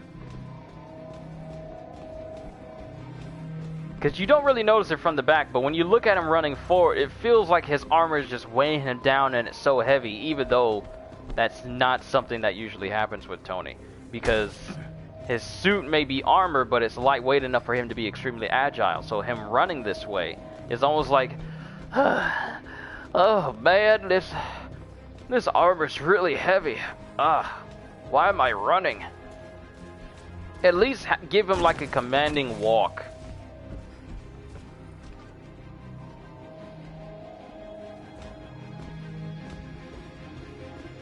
I feel like if they just looked at the MCU films at least once during development of Iron Man and other characters, they could have gotten so many better ideas. I don't know. Maybe I'm just griping on this game too much, but I gotta admit, I mean, you can't deny that some of the things that I've been saying are pretty legit.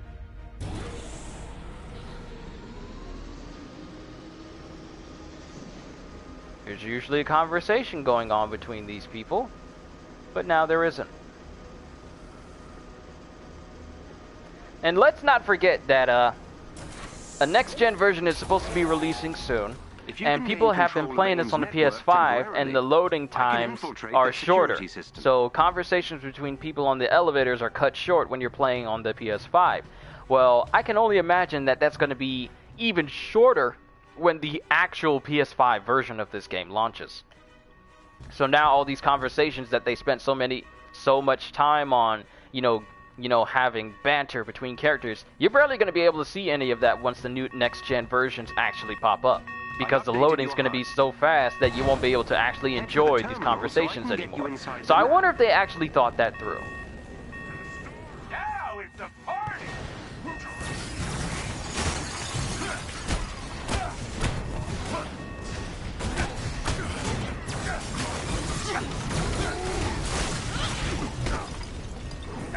Why does the shockwave that hits the ground able to hit me in the air?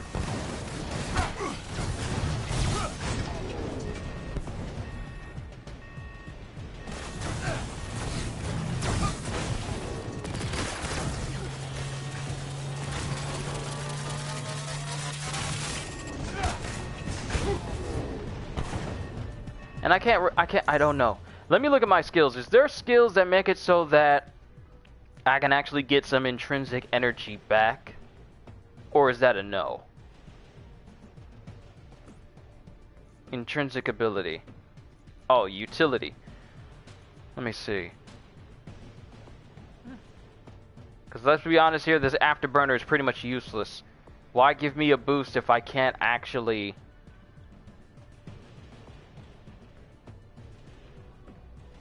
Why give me a boost if I can't use it all the time? So, damage using ranged attacks, we're going to get that.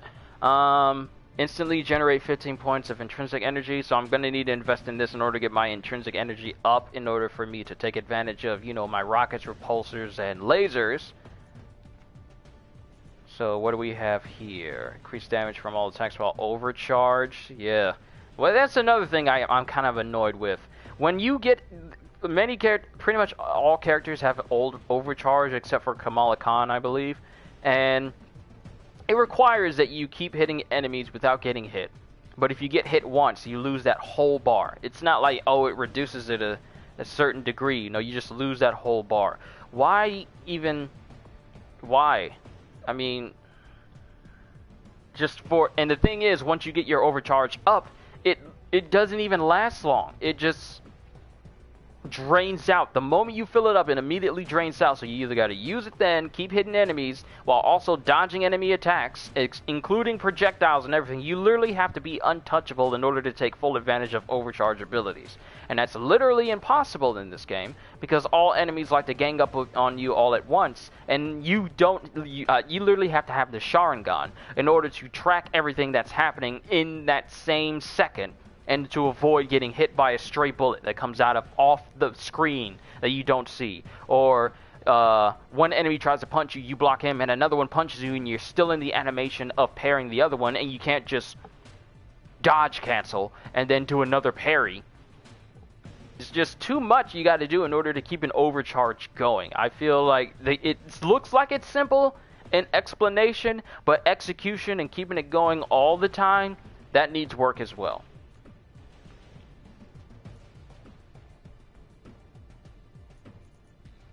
So let me get one that makes it so I can get my intrinsic meter back even more.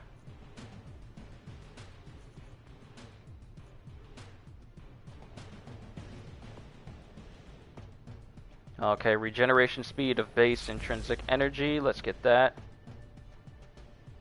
Oh, increases intrinsic energy gain from dealing light attacks. Okay, let's keep that one, because that's actually good. Increase all stun damage dealt to enemies by 15. Boost critical attack, don't care about that. Increase damage of all combo finishers.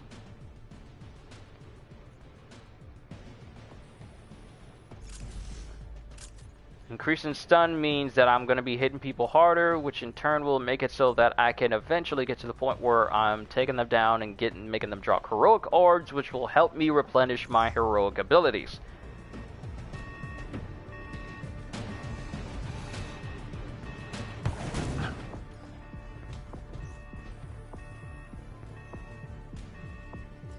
AIM's network is equipped with a multi-point authentication system. I need access to multiple terminals. The more the better. Next mission we're going to do a vault mission. I'm going to use Hulk for that because I just want to give you guys a view of why he bothers me so much. Shutdown protocol if they gain access to the terminals. You cannot let them.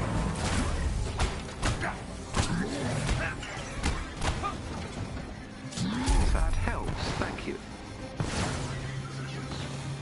Bring them down.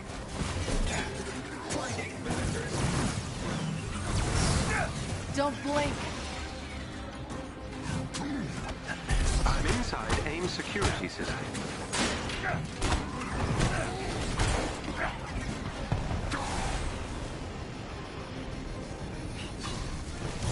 That helps.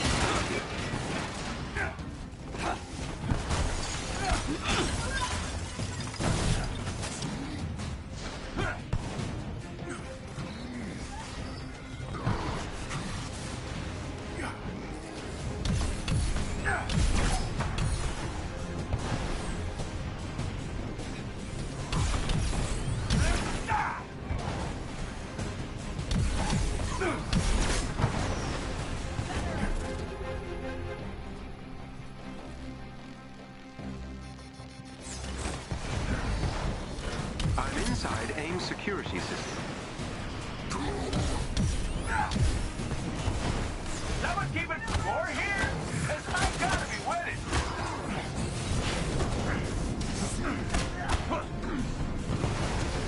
I'm inside AIM security system. That helps, thank you.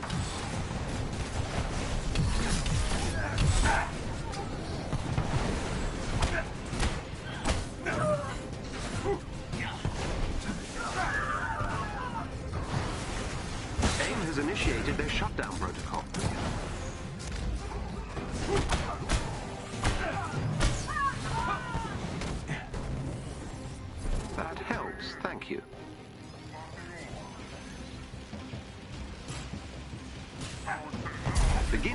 infiltration.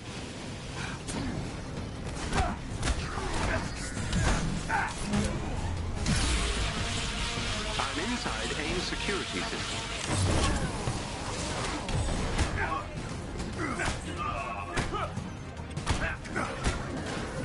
I've breached AIM security network. I've marked our next destination on your HUD. Just give me a mode where I'm taking out enemies left and right endlessly, and just give me the option to leave a mission if I so chose. Just give me a horde mode. That's all I want. Just give me a horde mode. That's entertaining to me. Just give me an army and let me beat that army by myself.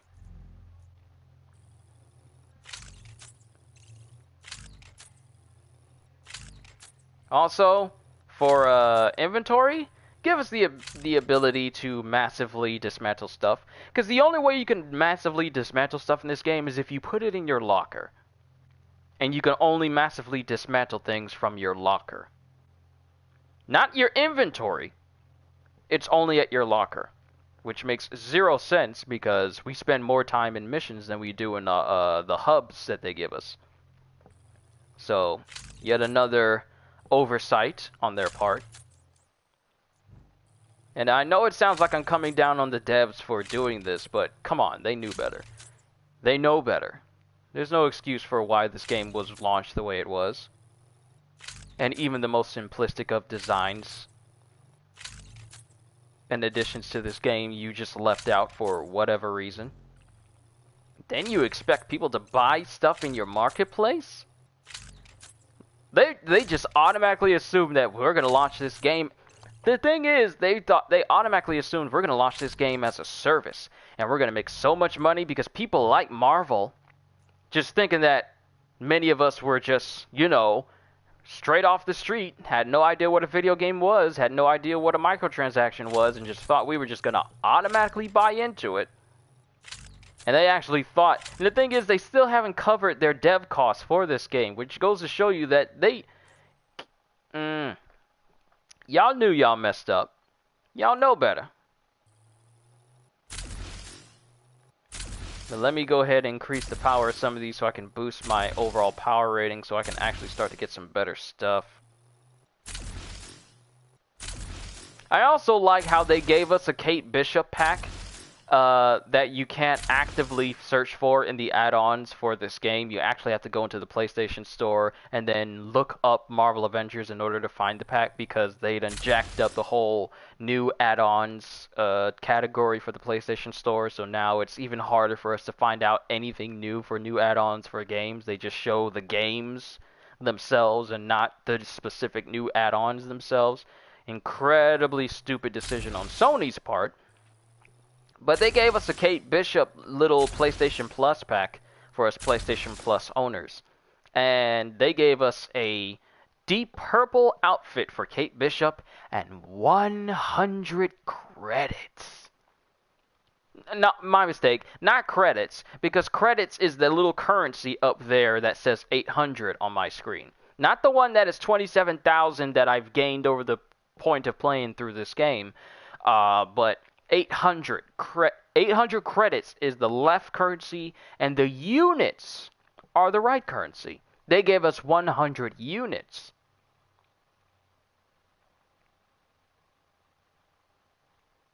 The heck are we supposed to do with 100 units? You can do nothing with 100 units in this game.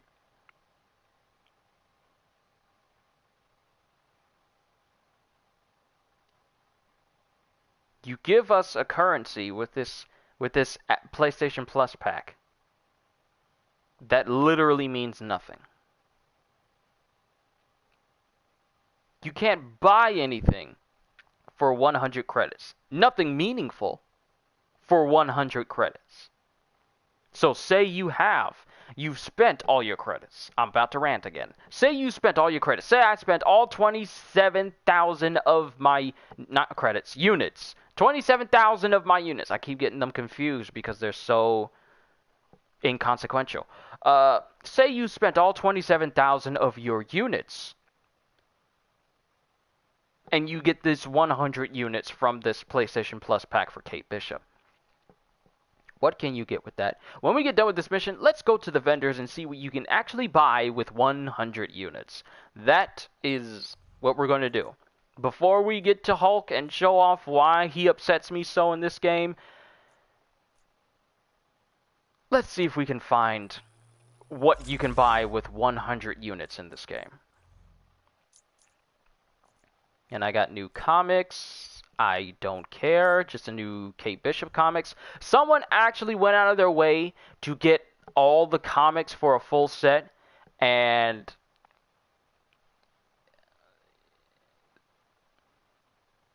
they put too much effort into it than they needed to in order to get maxed out stats there on the side. It's only none of the perk chances go above like a 4% or even a 3% chance. So I don't know. And they expect you to just play game, and the thing is, you can only randomly find a comic in this game, and it's random unless you do like a daily challenge where they change a specific mission where you can do a harm challenge where you can get it one specific comic all the time. But they expect you to do that hundreds upon thousands of times in order to max out a book's tier all the way. Because when you get to tier 5, it requires that you get up to like, I don't know, like 100 or 200 comics of that one specific comic. And given the RNG of the comics that they drop in this game, you're going to be, if you expect to just go through this game and get all the comics and max them all out in one single go, you got another thing coming, because you're going to be doing that for years. Especially if you're trying to do every single comic set. This dude only did it for one specific comic set for Thor. Actually, you know what? Let me pull this up. Let me pull this up right now. People still talking about if this game is better than SpiderMan. Okay, so like comic. Okay, tier 5 comic. No, let me see what this is. I want to see this image. Why? Oh, y'all are something else. You won't even let me look at the image. Thankfully, I'm smarter than the average bear, and I saved it as a screenshot. So let me see if I can actually find that real quick. I got it somewhere around here.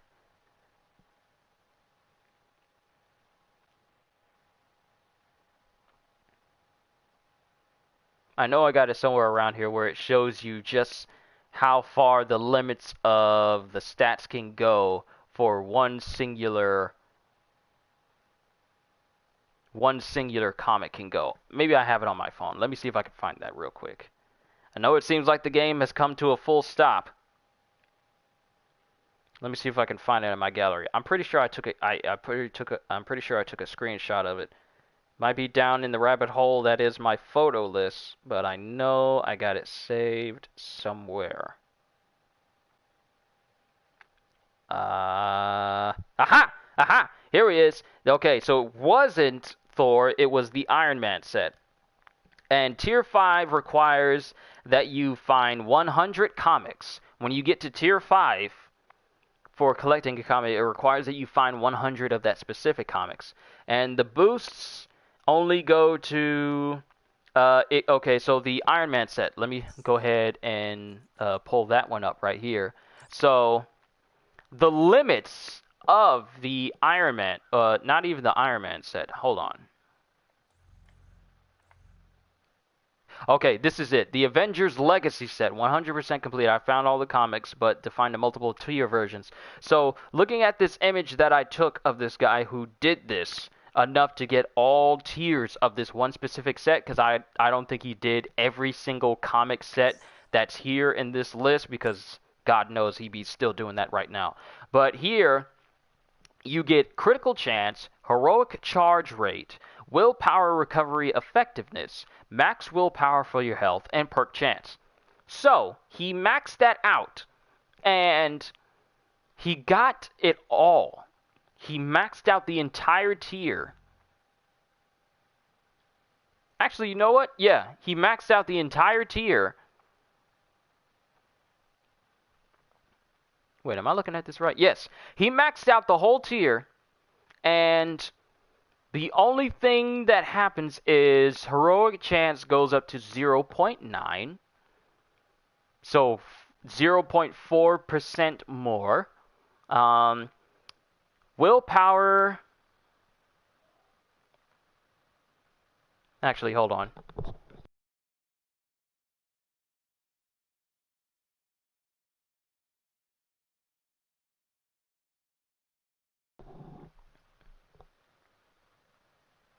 I'm looking at this. Did something change? Something changed, because here it says heroic charge rate, willpower, recovery effectiveness, max willpower, perk chance, and critical chance. They flipped it for some odd reason. That's weird. But heroic charge rate was at 0.9. Actually, let me bring this other page up and see if he found it all.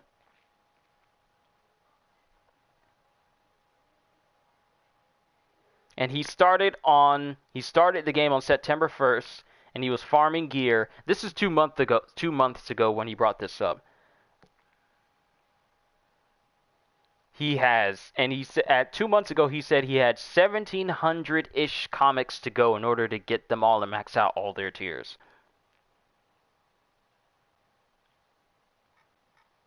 But the percent chance that you get from these comics is not all that great, and quite frankly, not worth the effort. But let me get back to the game. But if I go to my challenge card, I got an intergalactic suit,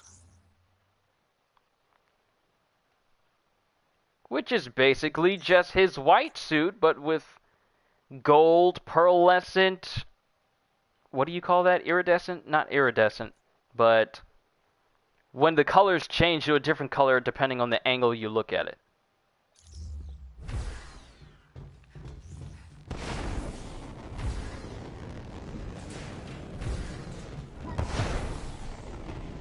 It isn't far. And the thing is, you can't even use the boost indoors. Why? Why not? It's not like you're going to move too fast all of a sudden. You can't even use your... Oh, wait. I have the afterburners turned off. Of course I do. Okay, so since I'm indoors, let me actually turn that afterburners boost back on. I kind of want to see what happens. I kind of want to see what happens when I put the boost on and see if I move you any faster. So, what I'm going to do... more information once we get there. Jarvis, please shut up. I'm trying to do some play testing here. So if I go in this direction... Does that look fast enough to warrant it being a limited boost? Well, can't have you traveling too fast. I mean, using the afterburners kind of doesn't make you fast at all. Location. It's not even that big of a boost. That's horrible. I'm gonna bring this up.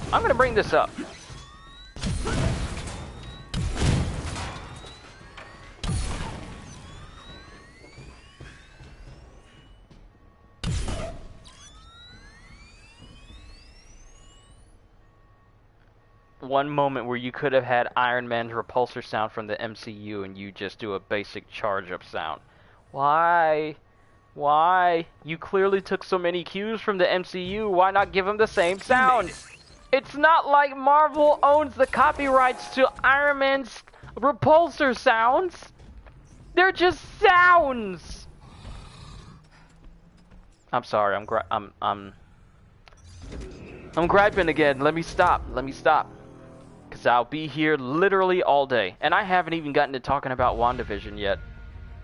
Because I really do want to talk about it. I'm sorry, everyone, if I just talked your ears off about that, but there's just so much that bothers me about this game that I just really wanted to bring that up.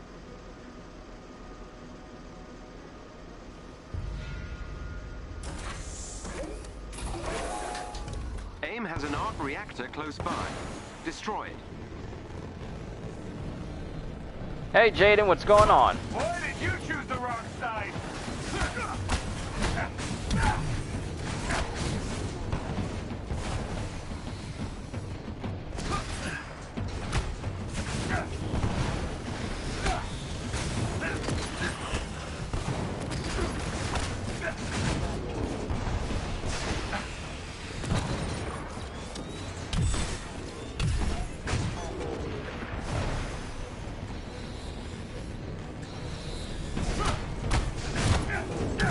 Yeah, man, it's been a minute. We've all been busy with different types of things.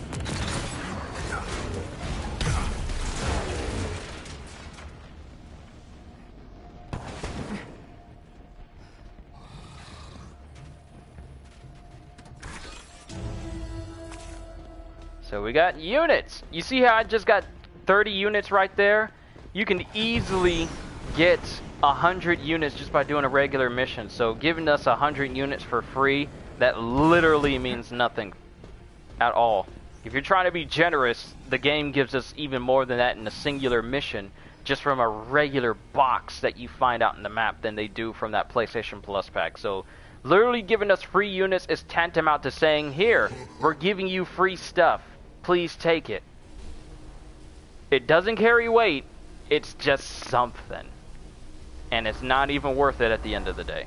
The reactor is powered by 4 energy junctions. Destroying them should destroy the reactor.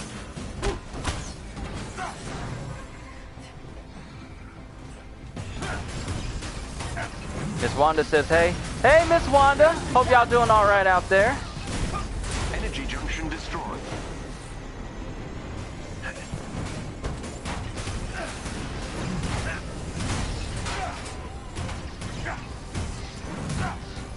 Miss that powerhouse voice of yours.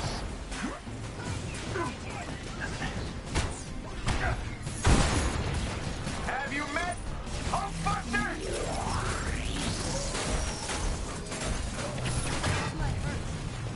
Okay, let's talkie or fighty.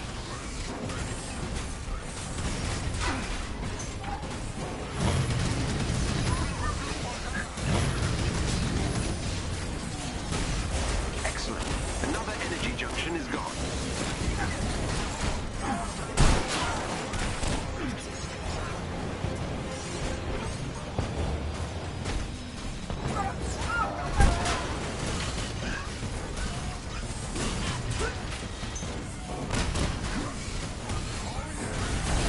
Good work. The arc reactor is powering down. And like that, the mission's over.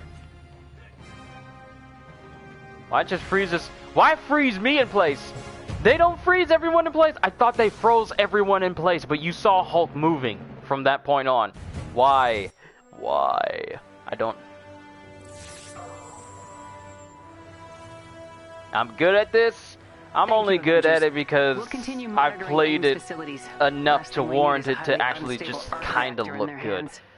If this isn't expert gameplay, this is me just humdrumming it along. This game is not in a state where I can say like, I'm having so much fun with the game. I'm not, the game is not there yet. Especially with this being a live service game and they have every opportunity to make it better.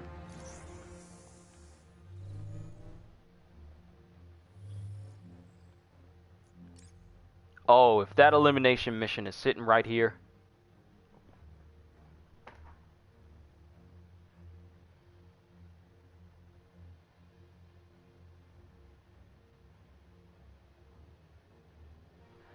This is the mission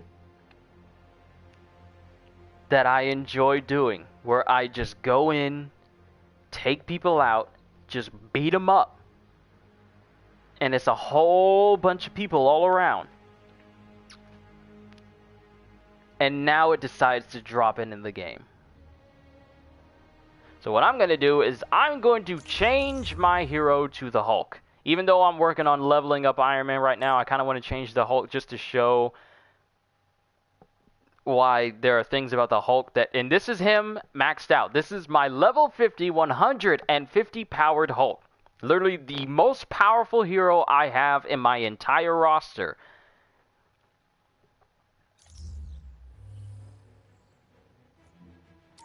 And I'm just going to kind of list the things that they can do for Hulk that will greatly benefit him in the game. So one, well, we'll get into it once I actually get into the gameplay itself. And I still haven't talked about WandaVision. I'm sorry, I need to get back to that. Is that all my skins? No, those are all the heroes. Here are the skins I currently have unlocked for Hulk. We've identified an AIM facility that is vulnerable to attack. Though there are still security Here's all the to skins contend that I with, have unlocked we for Hulk. expect the Avengers We got should one be where able to he's easily green, prevail. like from the comics. Take out any AIM forces you encounter. And one where he's less green, so he looks more in line with the way the game wants him to look. Then we have Gladiator Hulk, which is essentially Hulk's look from Planet Hulk, which is a very good comic series for the Hulk. And we have his Joe Fixit outfit, which is when the Hulk's different personality, Joe Fixit, which is like a gangster type Hulk that likes to wear nice suits and loves to gamble. This is the way he looks. And then we got miscellaneous reskins and recolors. I was kind of hoping for a big, expansive list of skins, but yeah, we gotta deal with what we have. I didn't even mean to have him in this suit, though. Head for the location on your HUD. Because he doesn't blend in too well to the environments, especially if I'm indoors. So we're going to switch back to the ones where you can actually see him.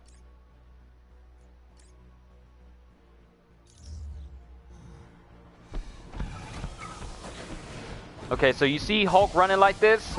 Hulk is faster than this.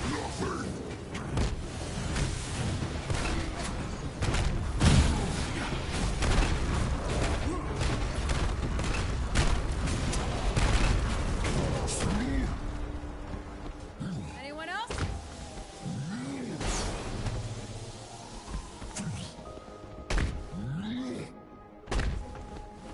So Hulk running like this, the Hulk can run at speeds where he can catch up to planes. Now, I'm not asking that he catches up to planes in this game because there's no one to catch up to in this game. But the way the Hulk runs, they make him run like he's weighed down by his muscle, when the Hulk is in fact 100% muscle,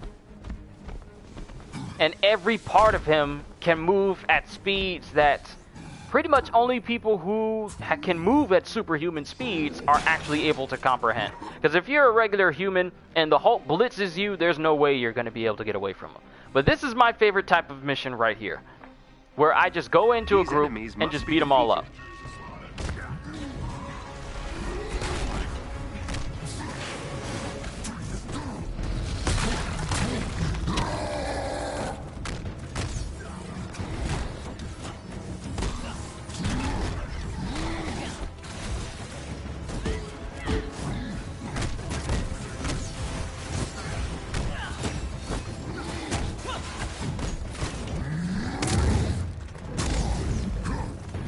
Want to see all my weapons? Okay!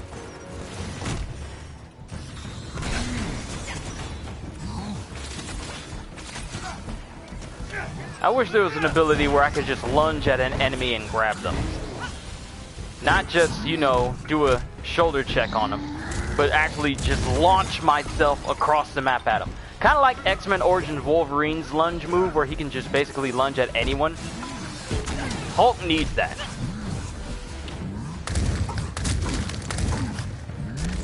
Let's just be honest here. Hulk killed that person just by bashing their heads in.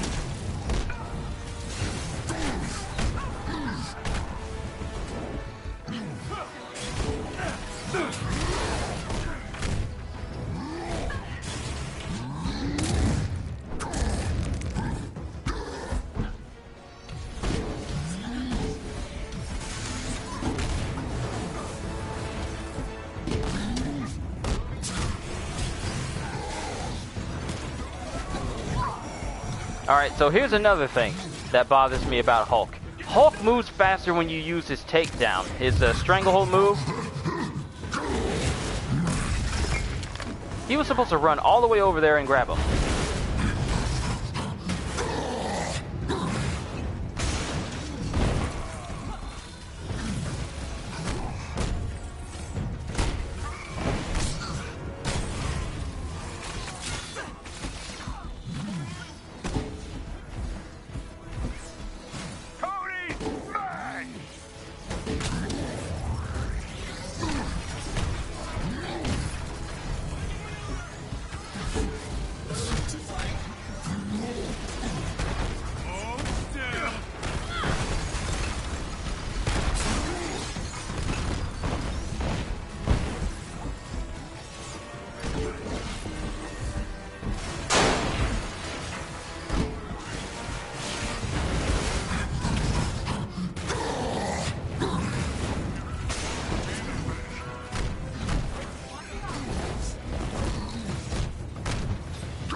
As you can see, I have the most fun when I'm playing as Hulk since he's my favorite character. But there's so much more they can do with him. Like, give him the option to target an enemy and then just lunge at him. Or just lunge in general. If he happens to grab an enemy on the way down, then he's got him. Give him a bigger jump so that he can travel farther. It's just, oh my goodness. Hulk is here, but they're not using him to the fullest extent. There's so much you could do with the Hulk.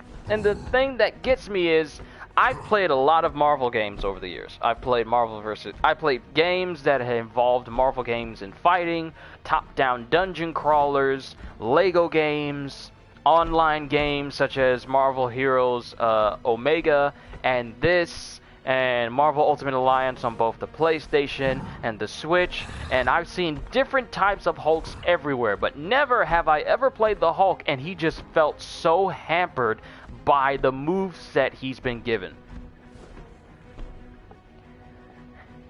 And when I say I have the most amount of fun playing as Hulk, it's only because the Hulk is... I've spent the most time with the Hulk, so I'm quite used to his entire moveset as a whole. It's just how can you go from looking at a game such as Incredible Hulk Ultimate Destruction, which is to this day, 15 years later, the still definitive Hulk game in the world. Because this is not the best Hulk. This is not the best Hulk. I don't know if they're going to expand on his moveset in the future. I really hope they do. But this Hulk is not the strongest there is. Because there's so much more they can do with this moveset to actually back that claim. This is just my own personal opinion, ladies and gentlemen. But after spending so many months playing this game and playing as Hulk, I feel like they've barely scratched the surface. He has 150 power. Yes, he does. But the game likes to scale enemies to just being just narrowly below that so that they still offer challenges. He has 150 power. Okay, so that is what determines how strong your character is in this game. Think of Destiny, the game, Destiny 2, where your gear increases your power. Your overall power is what determines how much health you have, how strong you are, how much your defense is. It determines how powerful your character is. So the higher the number, which the highest number being 150, because that's the highest number you can go in the game right now. That's how powerful your character is. Now, I would have preferred an option to make it so that enemies don't scale to just below that. So that if I just want to go into a mission and say I want to fight level 1 enemies, literal level 1 enemies, I don't want them scaling to me, because I don't want no enemies to pose a threat to me in this relaxation mission that I'm putting myself on.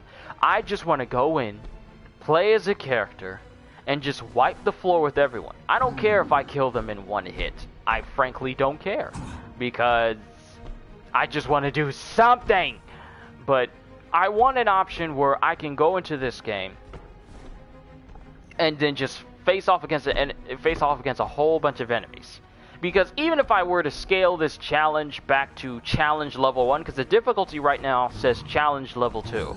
But if I were to scale it to challenge level 1, they'd still be close to my level, because, you know, they can't scale it back too far, otherwise you're not really having a challenge or anything. I mean, even if I were to go, let's say, okay, let me go in my settings here. Let me go into my settings and then go to gameplay. Where is it? Where are you? Accessibility. Where's the difficulty option? There's a difficulty option in this game, and I want to turn that down just so I can show you. Hover style. Favorite character is SpiderMan. SpiderMan is supposed to be coming to this game, but I don't even know if they're going to actually do him justice. I don't even know if they're going to do SpiderMan correctly for this game. Because if we're asking them to make changes to characters here in this game right now, and this game has been out for going on 5 months, and we haven't seen any changes to any characters, save for Captain America, who now has the ability to, you know, break down doors with his shield. That's just something they made possible for the doors. That's not something that Captain America can do. They just made it so that the doors respond to him doing that. I don't even know what they're going to do to Spider-Man once he comes out, if he comes out for this game, because frankly, we don't even know, because we're still waiting on some very big stuff to happen for this game, but going on almost 1 month short of half a year, and we haven't had anything really significant drop for this game. So we're all still waiting. So I don't even know how they're even going to do Spider-Man at this point. I really don't know. Then we got a vault here. You know what? Let me scale this to challenge 1.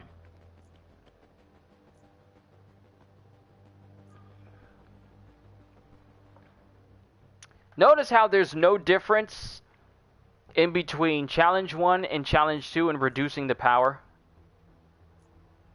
There's actually no difference whatsoever. Okay, so let's go to challenge 1 and set it there. I wish there was an option to just set it to power level 0. I don't care if I'd be missing out on getting gear that's towards my level, because frankly, gear is not even coded correctly in this game, and it's not really worth it because there's so many lackluster things here. But why won't you give us the option? Just give us the option. If I just want to mess around and destroy things as a character regardless of the level, give me the option so I can set things down to the bottom tier level, literally level 1 or even level 0, and just let me run amok. Let me just mess things up that way. But here, they don't want us to be ultra powerful. Greetings, Avengers. They don't want us to Resistance go Intel back has and forth as identified the the Hulk location of and another destroy shield vault. things. They want AIM us to appears to be be in the within area, fighting likely seeking the capacity same to the enemies who Find are the our vault and level. recover its Now, mind resources you, before our my enemies power have a level is chance to find it. 150. Let's see what the power level of the enemies I'm going to be fighting are in this vault. And this isn't an elite vault where the enemies can scale towards me. So you can choose a map, you can choose a region, but the map itself is chosen by the mission you pick up. So you have your choices of snowy area, forest area, desert area, and then you have the other options of, snowy area, snowy zone, desert zone, forest zone, and city zone, both with a daytime and nighttime variant. And then you have inside, which is either inside an Ames lab or whatever.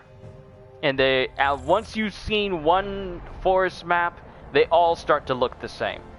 The thing that this game is really lacking is variety.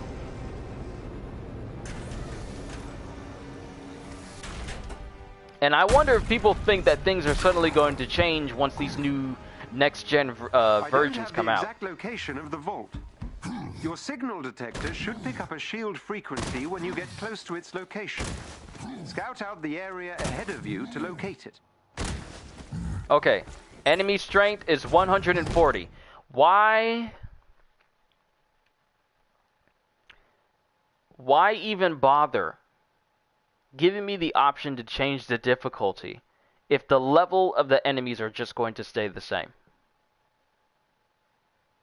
Because by default, their level is already just 10 numbers below mine. But why give me the option to change the difficulty and say that it will reduce enemy levels if it doesn't change? The enemy level would not have changed if I picked any difficulty, whether it was the easiest difficulty or the hardest one. It would not have changed. So why give me the option to change the difficulty if it's just going to stay the same? That makes no sense. Why give me the option to reduce how strong enemies are so I can just chill through this mission and do whatever I want without fear of getting, you know, ganged up on by a bunch of enemies. Why give me the option to set it that way if it in fact does nothing? You see where I'm getting at here? It makes no sense for you to give me difficulty options if nothing changes, regardless of the difficulty. Because you saw, before I even started this map, it was just like minus 10. It is literally minus 10 below your current power. Okay? And my power is 150. The enemies here are 140. That's the same between all difficulties. Why? What is the point?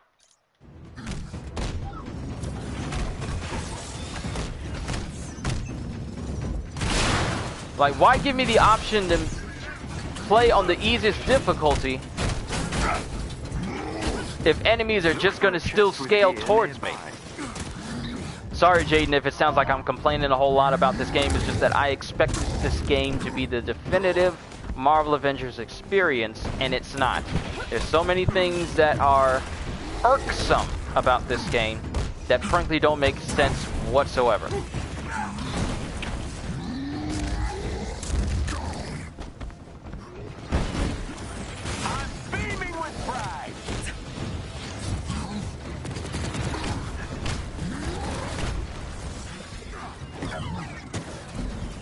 Proceed to the designated location.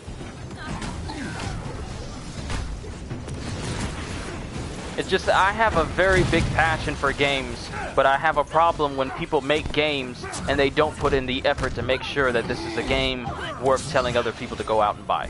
Because I cannot, in good faith, tell people to go out and buy this game and expect them to think they're going to get a definitive Marvel game experience, because frankly, that is not what this game is. Like, if Jaden, if you were to ask me if it's worth getting this game, I would actually tell you no, it's not. Not with the way it is right now. There is nothing that I can tell you is going for this game that I can just say, you know what, go ahead and get this game, because it may have a couple of flaws here and there, but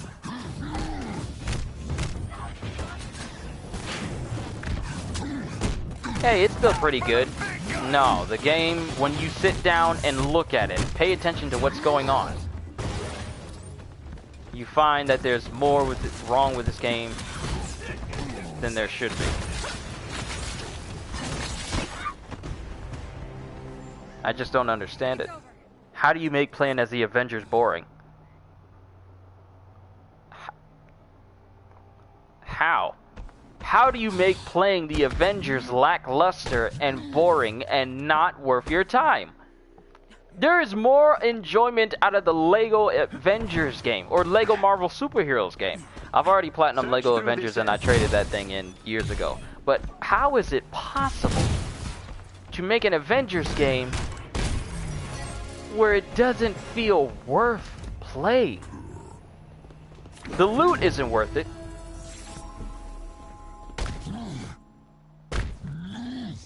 The characters feel like they're hampered by the game design. There's no lasting endgame content that I can, from the bottom of my heart, tell people it's worth your time to invest into. So what else is there for this game that they said is going to be evolving over time?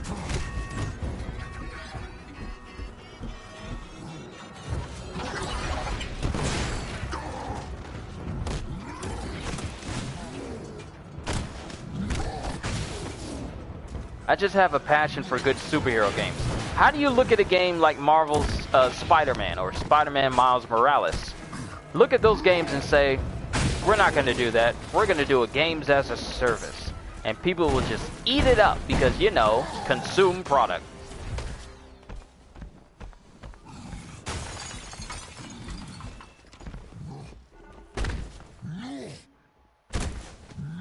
All I do is win, win, win. And here's another thing that makes me question some designs. Alright, so Captain America is capable of doing... Jarvis, shut up! Captain America is capable of doing double jumps and running along walls. But then you notice that there's some areas where there are wall runs in areas that are too high for Captain America to get up to. You notice this, because here's the thing. If I were to jump across there as the Hulk, let me see. That doesn't really work because it's meant for Captain America. And sure, Hulk can jump on that, but to what end?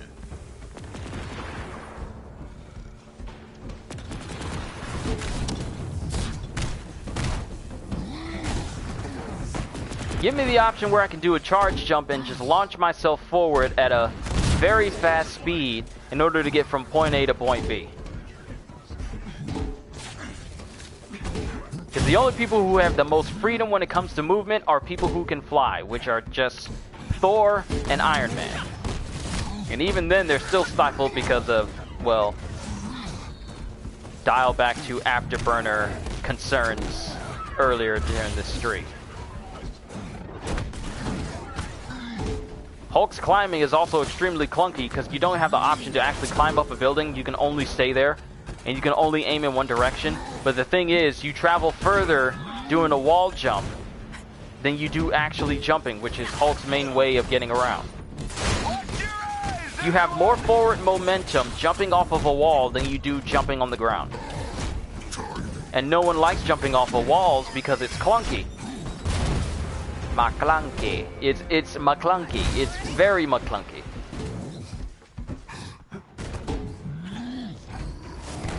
And then you have no momentum when it comes to his air combat. Because I remember in Hulk, you had the option to, you know, drop straight from the air, and also have the option of using your forward momentum to go into like a full-on ground pound. I specifically remember this from Incredible Hulk Ultimate Destruction. When you unlocked the specific ground pound ability where you can just smash the ground with two fists, you also could get the air version, which would carry your momentum forward. So if you launched yourself... When your signal detector picks up the volt frequency... Sorry, my nose was itching. If you were to launch yourself off a wall in the Incredible Hulk Ultimate Destruction, you kept that same speed, and if you were to use the air ground pound, not charge up to the critical version, but if you just use a regular version, you still carried momentum in the direction that you were sailing in. Quiet, you. I'll rescue you in a minute. But in this game... momentum means absolutely nothing, and therefore combat doesn't seem like it can flow from one different aspect to another. Say if I'm moving, the only thing that really applies is sprint attacks, but you can't say that sprint attacks carry momentum because it's just a button press. It's just something that happens. It's not something that comes with, oh, I'm traveling at fast speed, so the speed I'm traveling at, that can add weight to my attacks. No, it's just sprinting. Separately, sprint attack. Sprint attacks have their own set damage parameters that are not affected by you actually sprinting. It's quiet, you. I'm explaining stuff scientifically. So the momentum in previous games is non-existent here, even though it should apply. So do they have Black Widow? I think she's in my party. Captain America, Kate Bishop.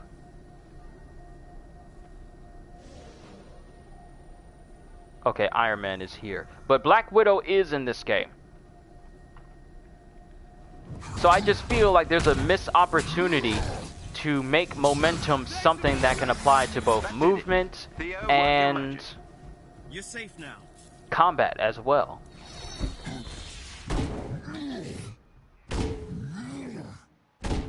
I mean, Black Widow is here, but don't expect her to look like Scarlett Johansson. They did their very best to make sure that none of them look like any of the MCU people.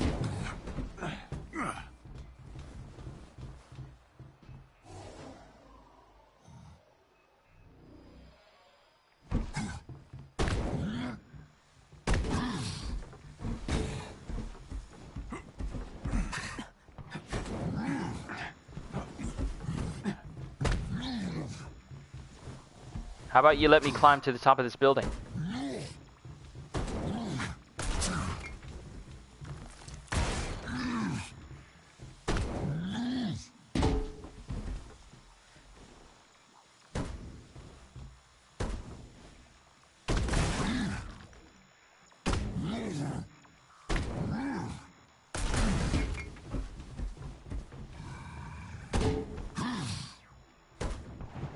Okay, that works. Like, Jaden, if you were to look up a game called Incredible Hulk Ultimate Destruction, it's an old game that got released back in 2005. Do I have to do something? Oh no, I was just trying to see if I could climb that building. But you can't. You can't. They limit how high you can actually go into these, you know, open maps that have literal high skyboxes. They limit how far you can go. But Jaden, if you were to look up a game, it's an old game, but it's an extremely good game. Actually, hold on. I got it right here. I got it right here on my shelf of games of ultimate enjoyment. That is what this shelf is called. It's called the game shelf of ultimate enjoyment. So, this right here, Incredible Hulk Ultimate Destruction. This is the literal best Hulk game ever made. Unstoppable movement, ultimate destruction, the world is your weapon in epic boss battles. Literally so much stuff, so many things that this game is lacking. You only get 2 bosses that you can fight here. 3 if you count 2 official comic bosses. You only get 3 if you count MODOK, but you only fight him during a story mission, and then you never get to fight him ever again. But this game, Jaden, if you were to look up Incredible Hulk Ultimate Destruction and just watch gameplay of it, you will see why I have so many problems with this Hulk. Because all the things that you can do on a game from 15 years ago easily surpasses what you can do with this Hulk now. Like, I don't know. Why? Did you think trying to ground these heroes in reality was a good idea? How do you ground a game with superheroes when one of them is a literal god and another one is a man with breathtaking anger management issues who can literally jump into outer space, can literally hold up a 150 million ton mountain, is capable of punching hard enough to shatter dimensions, and even at one point threatened to sink the entire eastern seaboard, you know, all of where we live right now, all the way from New York all the way down to Florida, threatened to sink the entire eastern seaboard just by taking a step. How do you make it? Do you think that Hulk is taller in the movie? Okay, so this Hulk is actually pretty tall. And he's probably around the same size as the Hulk from the movies.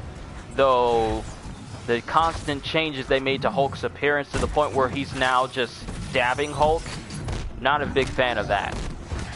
I'd do anything to have this Hulk look like the Hulk from the movies. At least he looked even more ferocious. Sure, you got this Hulk right here, and he looks beefy and everything, but his face doesn't exactly convey, you know, like ultimate rage. Like, sure, this is an angry face, but it can look angrier. It can look like eyebrows like heavily pushed down. Give him like a really, like, they can do so much more with this.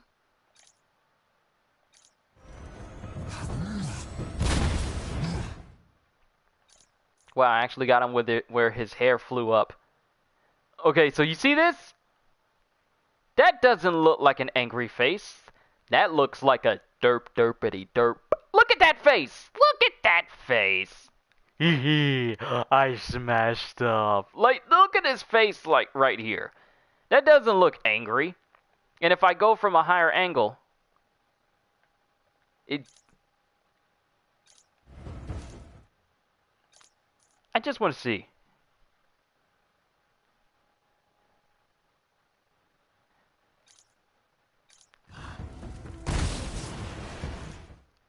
And now he decides to give back like a little angry face. I would do anything if they made him look like either the Hulk we get from the Incredible Hulk movie from 2008 or the Avengers Hulk from the movies. Specifically ones before Ragnarok. Thor Ragnarok.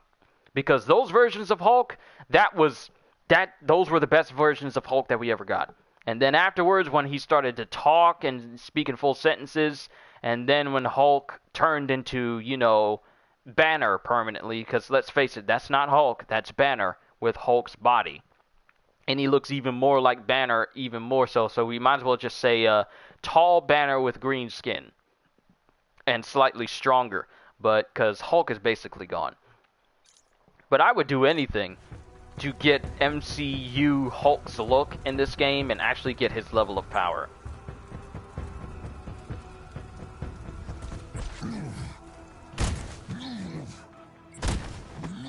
There is a chest with gear close by.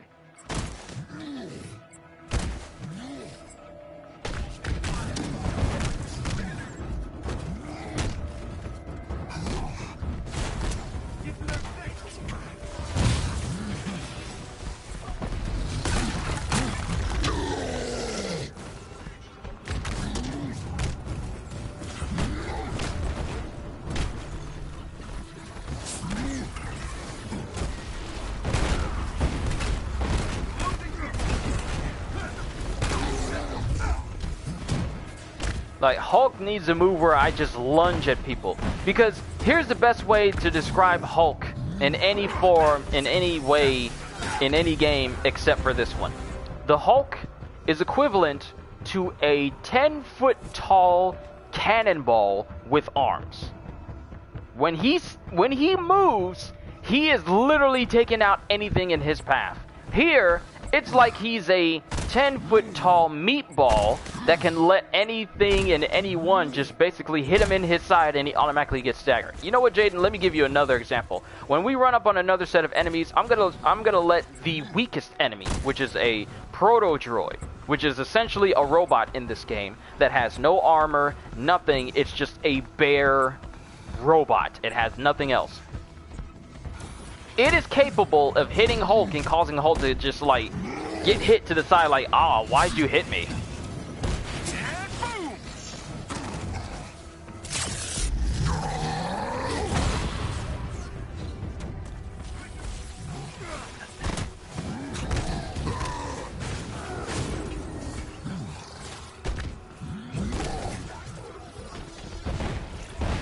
Okay, so none of those guys were proto-droids. We're gonna run into them. We're gonna run into them. Because this is a vault mission and you're gonna see them. But...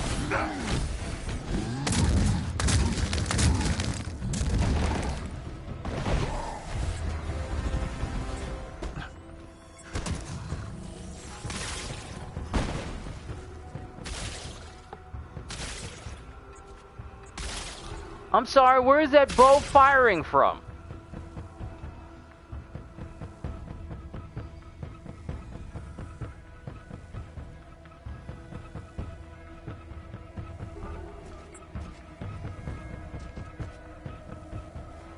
How is that bow...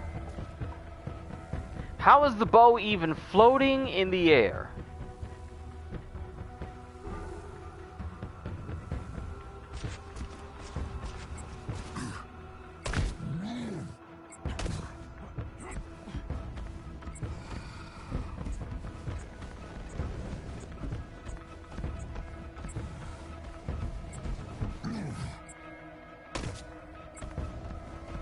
Wish they had Deadpool.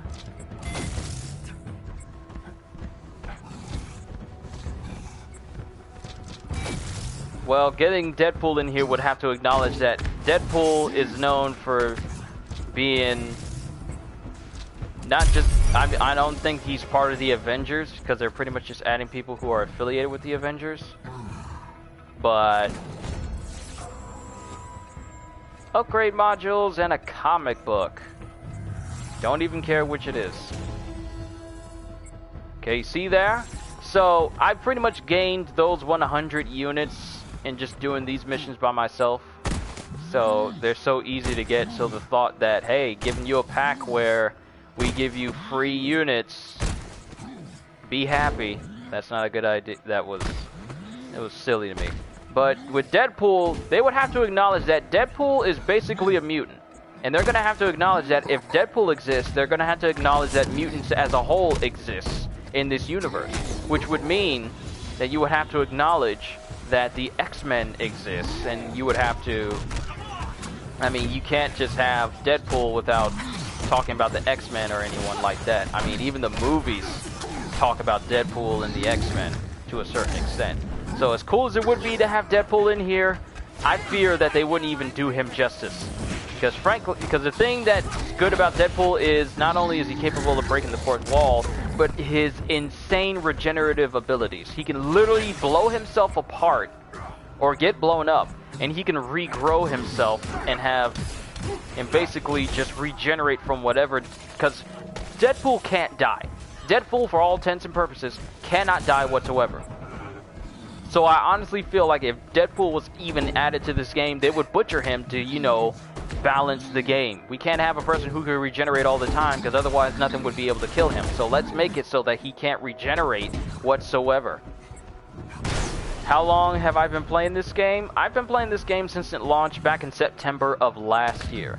But it's the amount of time I spent with the game has kind of dwindled over the passing months because of there was pretty much nothing else to do. The only reason why I come back to this game is just to mess around with it and try and get the trophies. There's no content on this game that I can tell people, you know what, go ahead and give this game a chance because it's got stuff going for it. Because that's not the case. But if you mean today, then it's up there in the top corner for about 2 hours and 46 minutes today. Might be going on for about 3 if I keep going to the rate I'm going. And with that, I pretty much gained 100, yeah, I've definitely gained 100 units just by doing missions.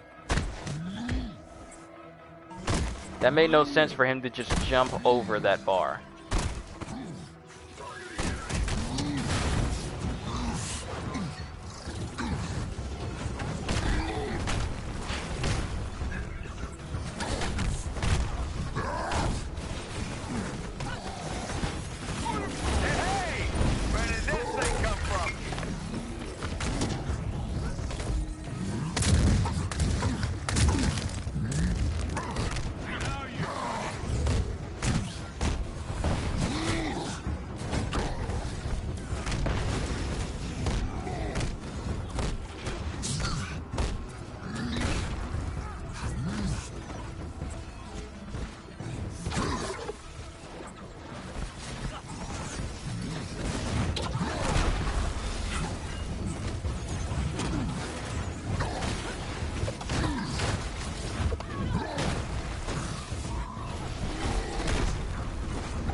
You see that? That guy was not Hulk size, yet he just shoved the Hulk like, get away from me.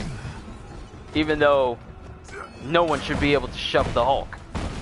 The Hulk does the shoving.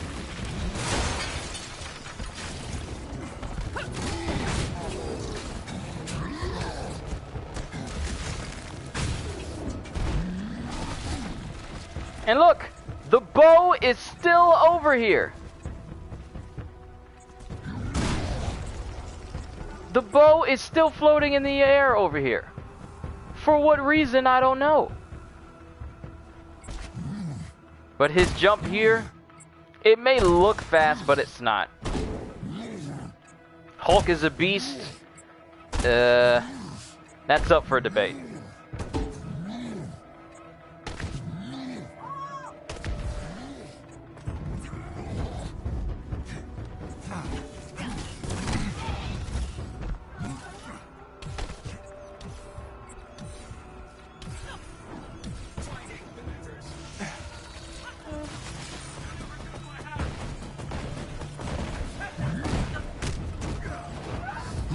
Oh, there's a proto-droid right there. Time for some shut-eye! I was gonna let you see. Okay, okay. So you see this regular droid? Don't kill him! Don't kill him! Don't kill him! Why can't I have a mission where I can just play by myself? I have to have a squad with me.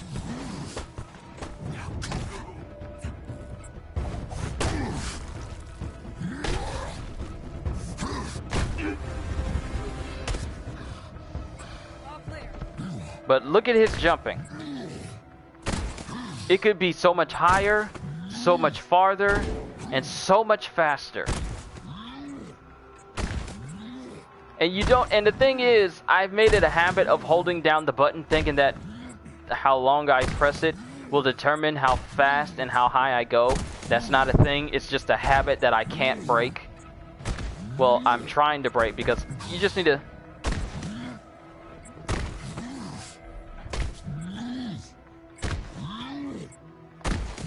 You don't need to hold nothing down for it because it does not affect how fast you move or how fast you go. And the place is over here. There's also another thing over here. I don't even know why I'm going after this stuff. I have the gear to make my Hulk 150, so I couldn't care less about any other type of gear.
Oh, here's one. I'm gonna let this one hit me. Watch. Watch. Watch. Just hit me. Just hit me. Just hit me. You see how small this guy is? Has no armor, has nothing on whatsoever. Avenger, go! They are able to hit Hulk and make him stagger, which makes no sense.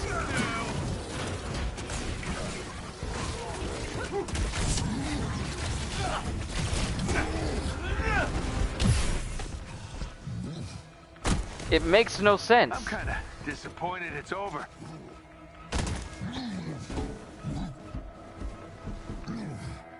And then, here's the thing. Here, look at this. This is a perfect example. No one but Captain America can take advantage of that. So are you basically fighting robots for a mission?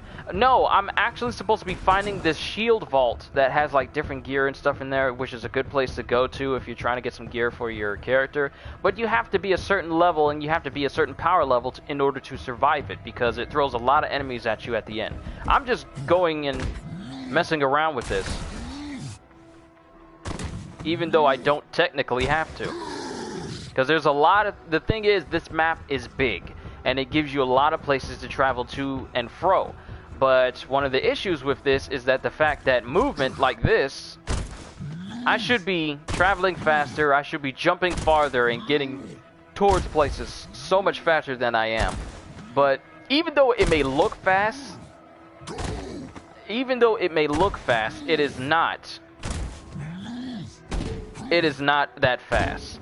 It may look that way, but that's just them trying to fool you into thinking that, hey, Hulk is really moving. Because if you look at the ground when I'm jumping at it, you're not covering a lot of distance.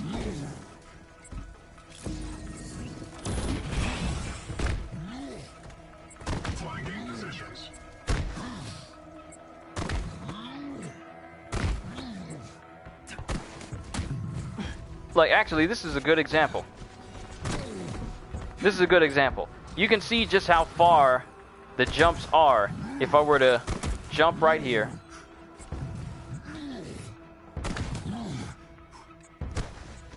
The jumps only cover like to about from right here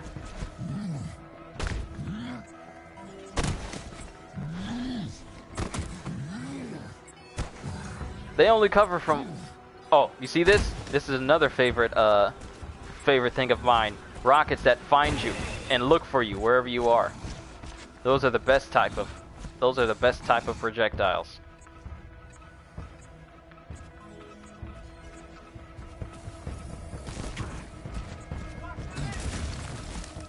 Watch. He's gonna shoot that projectile, and it's aimed at me. It will follow me wherever I go. And it's gone. That's a first. They never leave.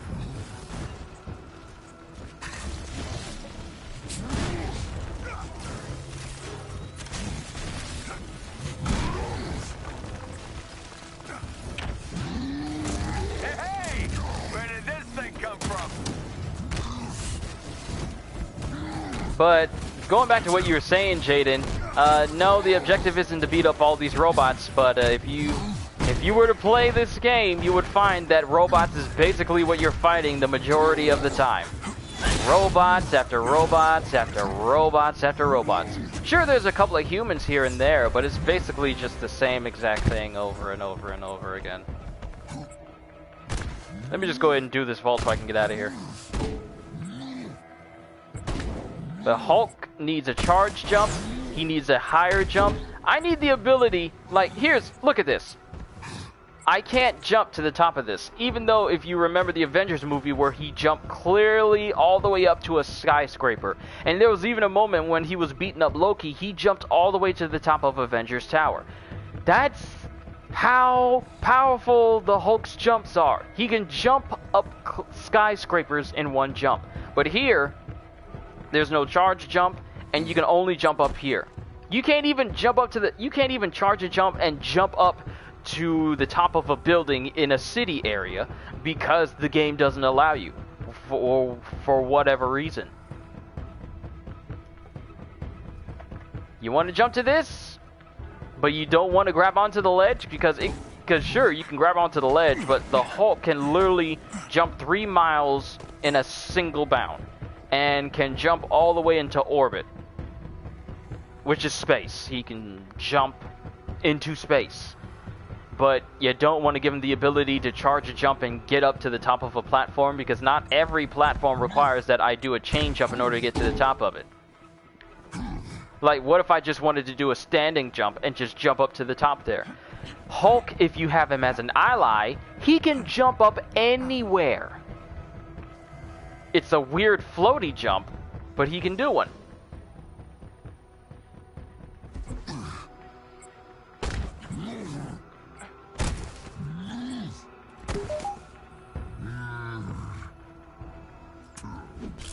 So it just annoys me that they give us Hulk, but at the same time they don't give us Hulk. They give us a Hulk, but they don't give us the Hulk.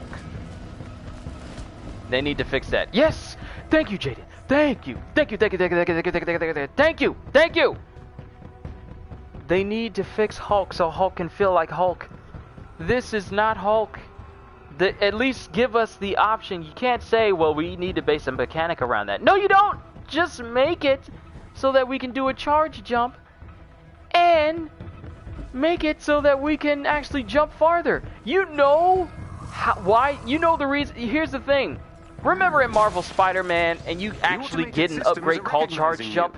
That wasn't just added, that wasn't just there because the devs decided to put it in. It was requested by players and they saw how much people wanted it and they put it in.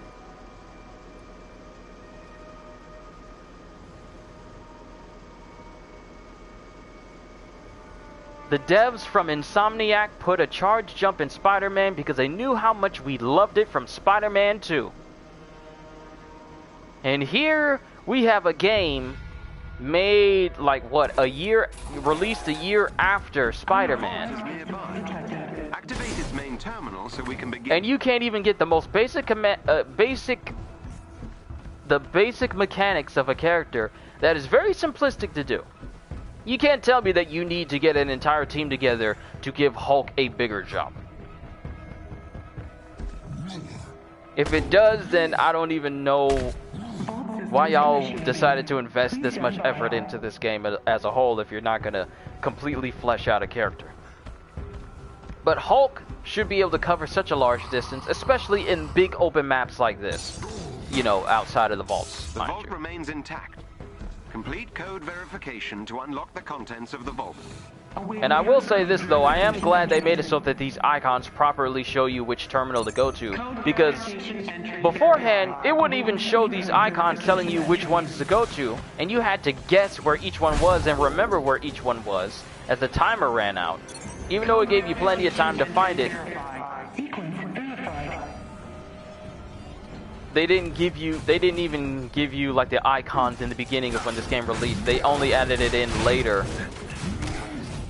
because I guess they decided to put it in.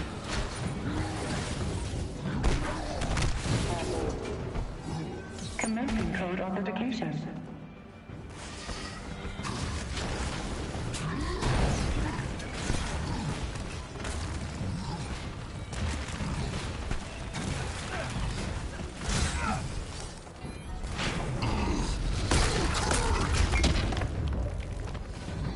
Authentication on hold.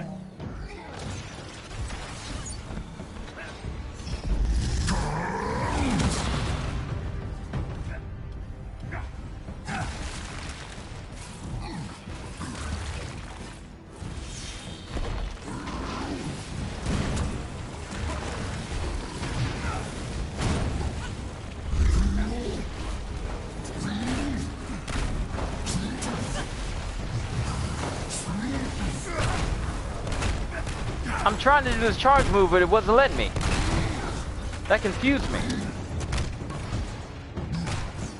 Then you got enemies that don't like it when you try to grab them, so they try to block you. And a lot of Hulk's moves revolve around you grabbing onto someone in order to fully take them out. But for some odd reason, they made it so that enemies were all like, "Nope, I'm not gonna let you grab me. No, no, no, no grab, no, no." And it just annoys me. Maybe I need to change up some of Hulk's gear. Well, not his gear, but more importantly, his, what's this one? Heavy power attacks deal gamma damage. What? I could actually get some gamma damage in? Because this one, it's only just increased status damage when using a grabbed enemy as a weapon. I kind of don't care about that. I don't care about using people as weapons. But this gamma damage, though, I might need to invest in trying to level that one up.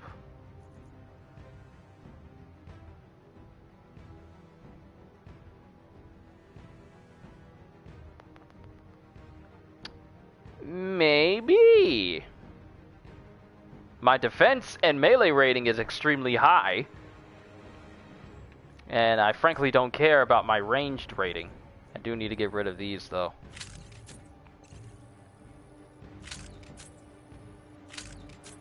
I just got a bunch of legendary stuff, but at the same time, their loot needs rework as well, because this is what causes your character to be powerful, okay? And then you have exotic pieces like this,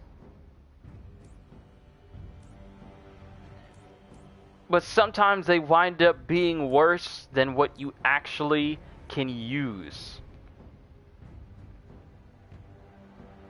Like this, I want to keep increasing this so I can max this out so that I can increase the amount of gamma damage that I do. This is, since I've played, I've only gotten 2 exotics for any character, and it's only been for Hulk. So I have Enhancer of the Storm, which frankly, I'm gonna be honest, I kind of don't care about. I kind of wish that I had gamma everything, because that's pretty much what the Hulk can output. The more he fights, the more gamma energy he puts out. So it would kind of fit with him to, you know, be dealing a whole bunch of gamma damage, because he just starts building up gamma. But when you get to the point where exotic gear is not better than legendary gear, it's a real shame. It's a real shame and an issue. And I'm gonna try and see if I can use the credits I have to get the necessary nanotubes, so I can kind of max this out. I really want to max this out and see where it stands once I'm done, because if I keep upgrading this, this could wind up being better than my World Breakers composite.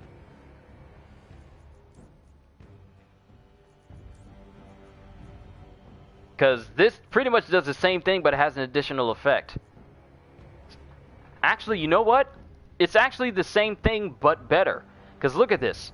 This one has the Jarvis barrier, 18% chance when pairing. Is this a story mode or no? It has a story, but as of right now, they won't let you replay it. So you can't go back and play old missions from the story mode or play it over again or New Game Plus. They say they're working on it, but we've been waiting for quite a while. So once you play through the story, you can't go back through it again. But looking at World Breakers Composite,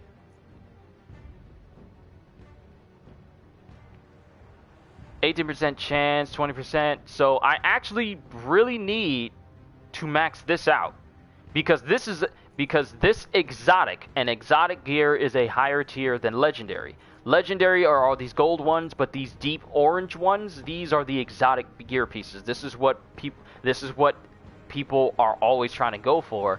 But with the way the loot system is, sometimes exotics don't even be all that great. But this is actually a better version of this, because not only can I output more gamma damage and get a Jarvis barrier, but navigating can be a real hassle. It also increases how much health I regenerate while I'm using rage by 200%. So I really need to upgrade this gear piece. This is the most excitement I've had for this game in quite a while. That and leveling up characters, which is kind of sad when you think about it. But let me go ahead and boost. They need to add an option to make it so that you don't accidentally dismantle something on accident. Square to boost.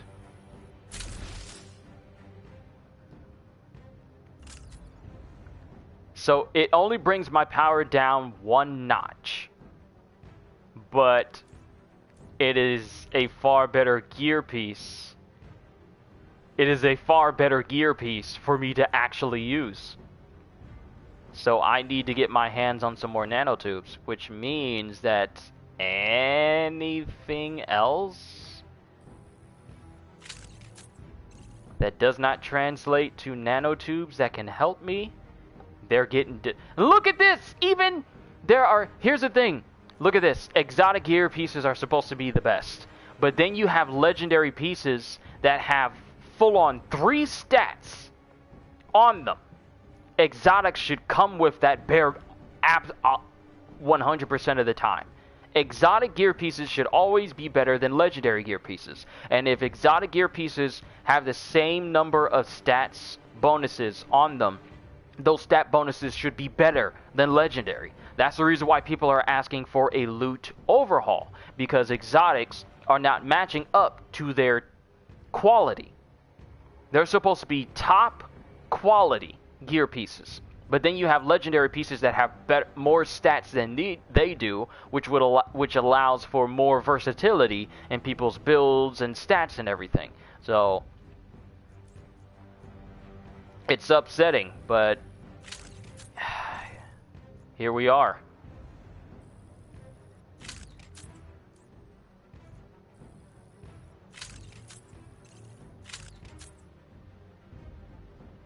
And then we got this gear piece that can let me do gamma damage, and it also gives me increased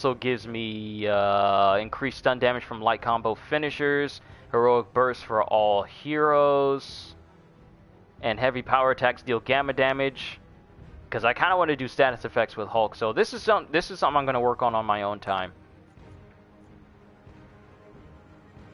And then you have specifically named different things like planet crackers, neuronics, not neurotics, but neuronics. And then you have world breaker synapses. But I don't care about any of these because I only care about exotics. Exotics is all that matters here. So let me get out of here and just complete this game. Complete this. I didn't even get to speaking about WandaVision. Code verification sequence started.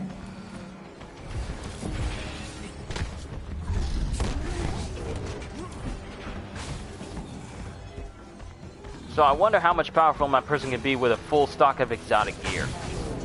That is if I can't. What was that just now? I couldn't even hit him.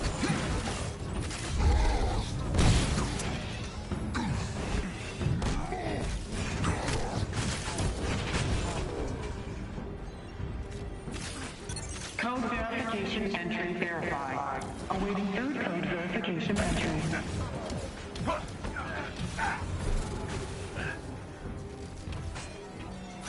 Code verification entry verified. Sequence verified.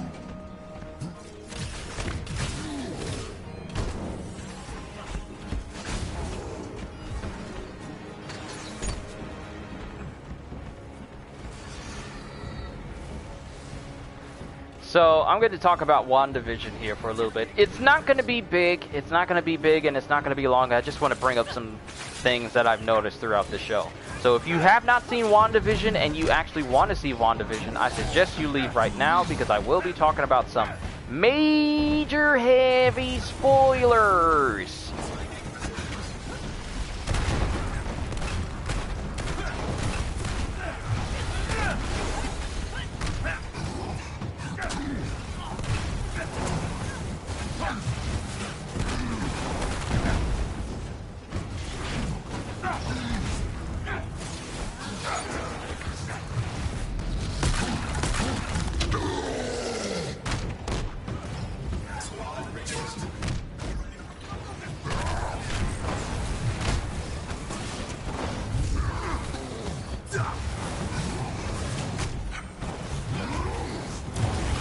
I don't like how he automatically blocked me.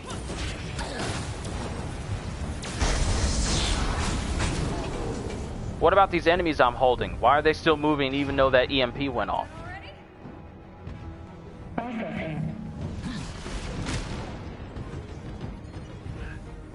They're not supposed... Oh, okay.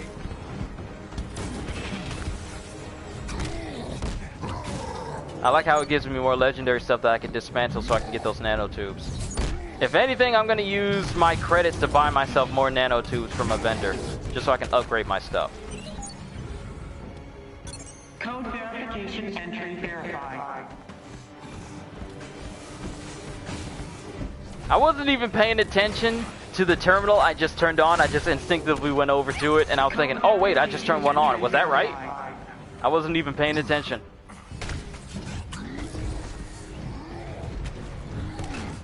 Why can't I hit you?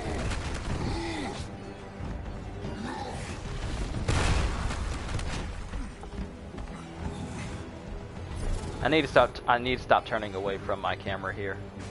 Code verification entry verified. Awaiting fourth code verification entry.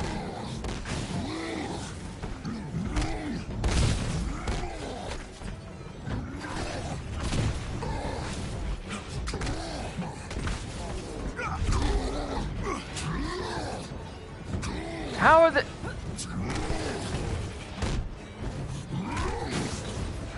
How are they in angles where I can't hit them?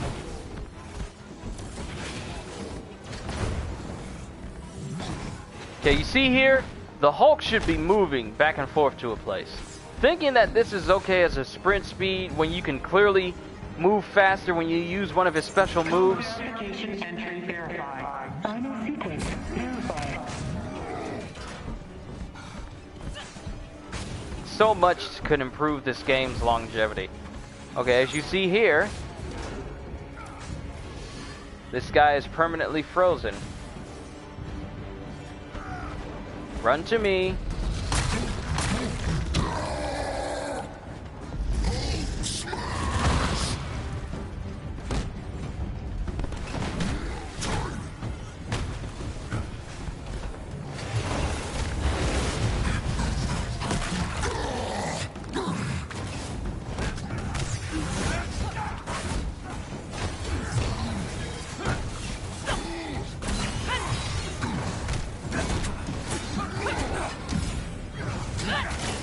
Oh, he got knocked all the way out there.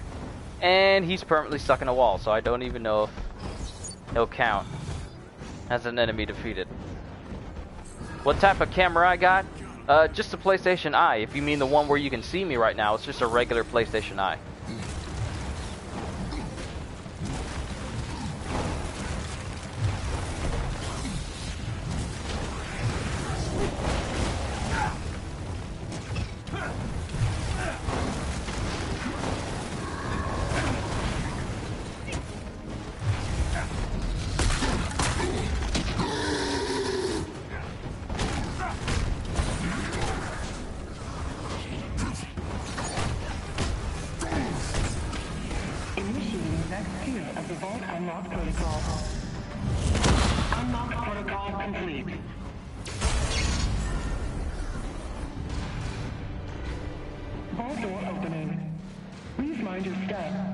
But concerning WandaVision, the show is getting very interesting because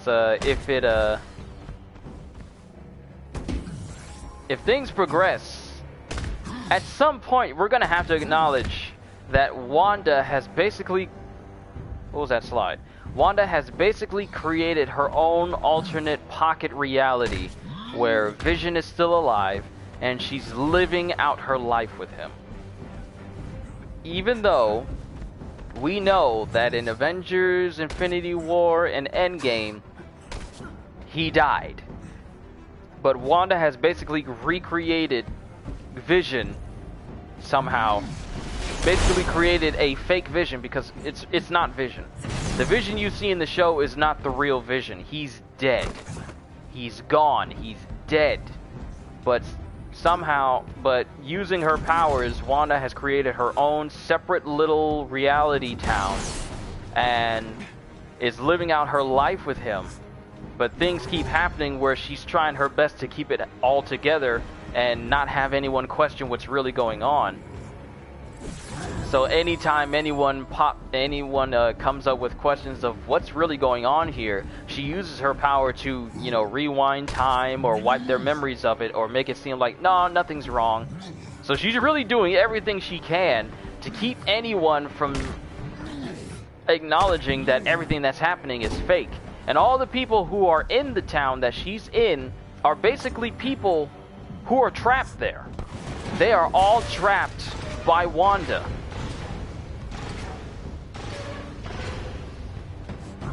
Mission success. So I wonder what this speaks of in terms of Wanda's mental stability. If she's keeping these people imprisoned in her reality in order to keep up this facade that she's living this good life with Vision. It really does play into the whole comic book version of her where her powers are affected, where one of her weaknesses it lists is her sometimes mental instability. World Breaker's biocells. Excellent work, Avengers. With this vault recovered, we've bolstered I can't even look at it.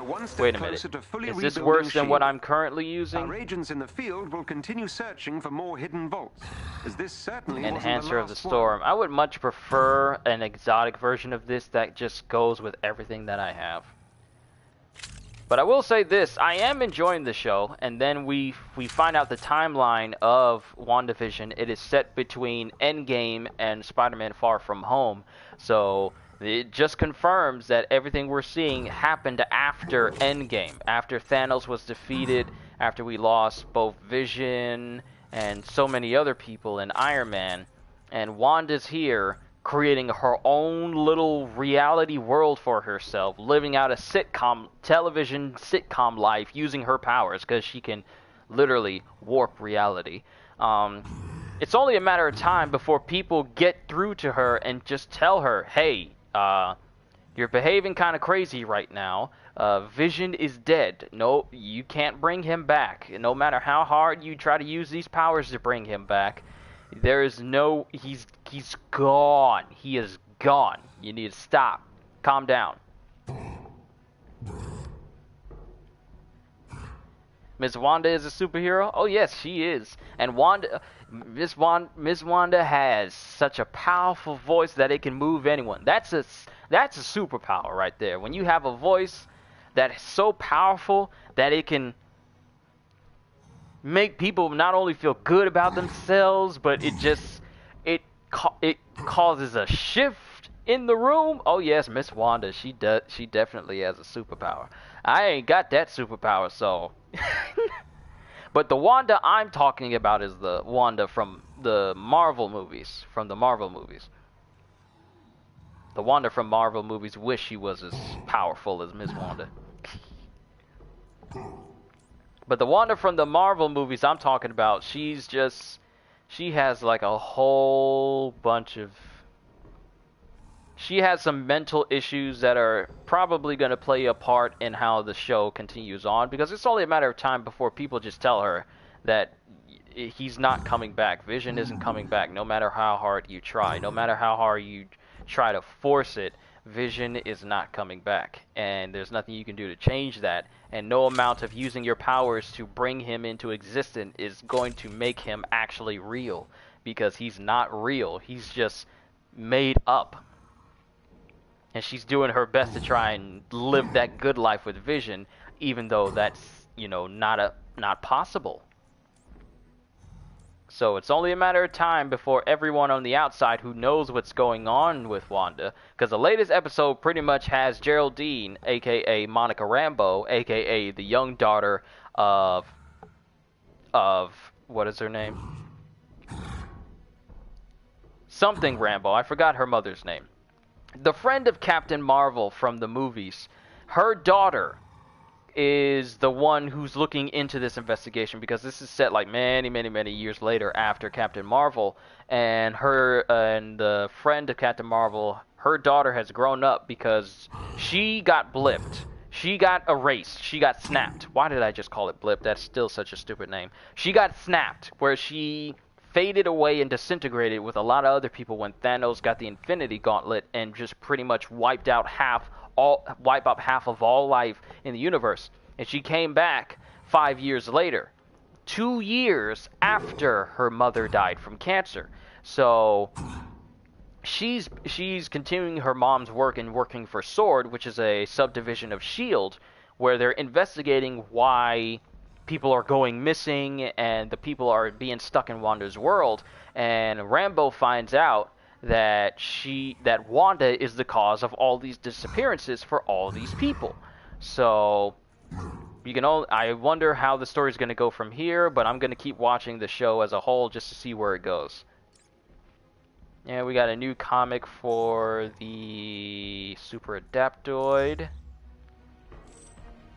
But that's pretty much all I got to say with the WandaVision. All I know is that Wanda's doing everything she can and in her power to make sure that no one ruins this good life that she has going for her. But at some point, she's going to have to face facts that what she's doing is not good. She's holding people hostage in this alternate reality, all just so she can live a good life with her fake Vision and her fake children.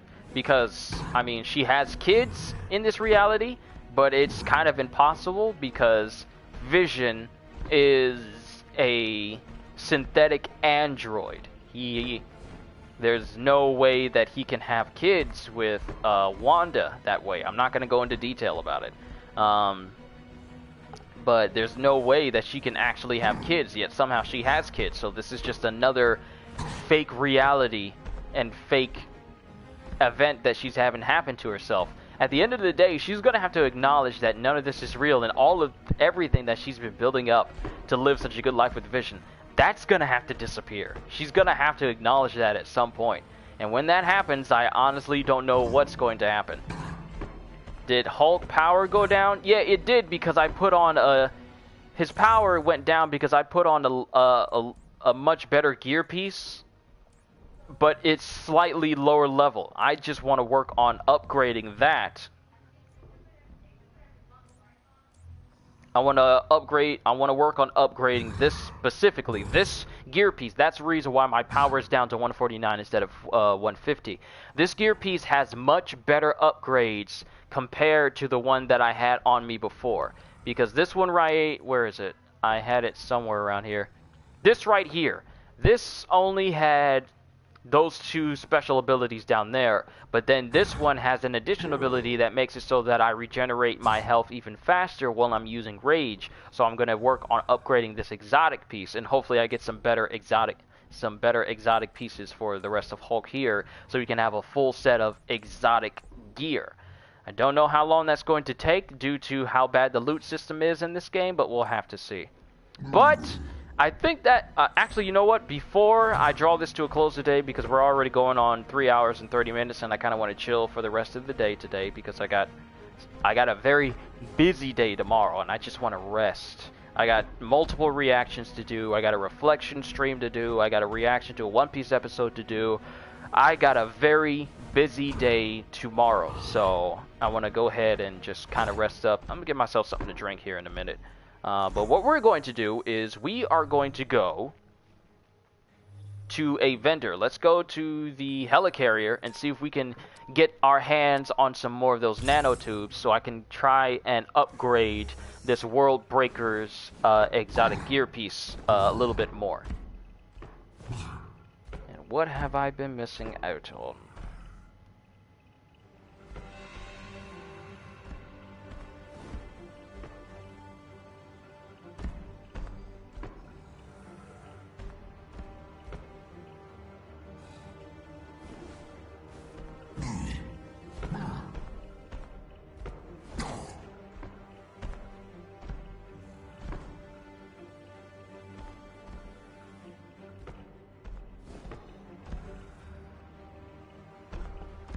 Just waiting to travel to that destination.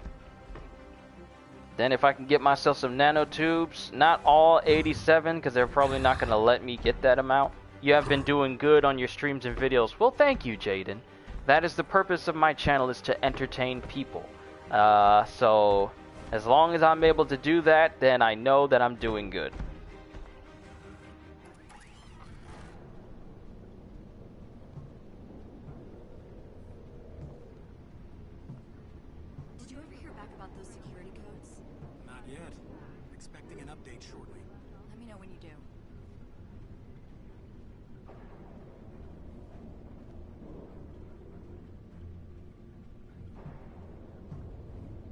These are some really...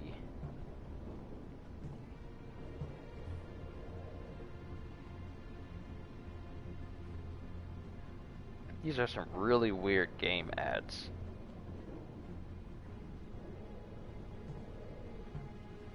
It's really weird. They got some really weird mobile game app ads that pop up. Banner's run is still ridiculous.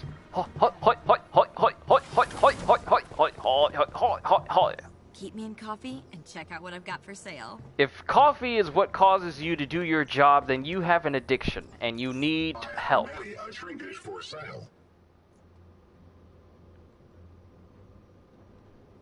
Who is that? This is Hulk in his human form. This is Bruce Banner. This is the Hulk when he's not the Hulk. This is what he looks like in his human form. So if I were to go into my gear pieces, this is the Hulk when he's, you know, the Hulk. And this is his human form. This is what he looks like. Nerdy man turns into the world's most powerful, well, one of the universe's most powerful beings. Yeah. If you never knew that, then this is what the Hulk is. The Hulk's regular human form is this scrawny, short man, short nerd man. While the Hulk is just the literal opposite. This 11-foot, 10-foot tall green monster of unlimited power, strength, and everything. This is him. But what I need is not here. Mr. Reggie said, hey. Hello, Mr. Reggie. Hope everyone's doing all right out there. Come on. Welcome back, Avenger. So what I need is not here at this at the helicarrier. We need to go to the outpost. Actually, you know what? Let's go to the anthill and see if they can give us these nanotubes that we need. Then we'll draw this stream to a close for today.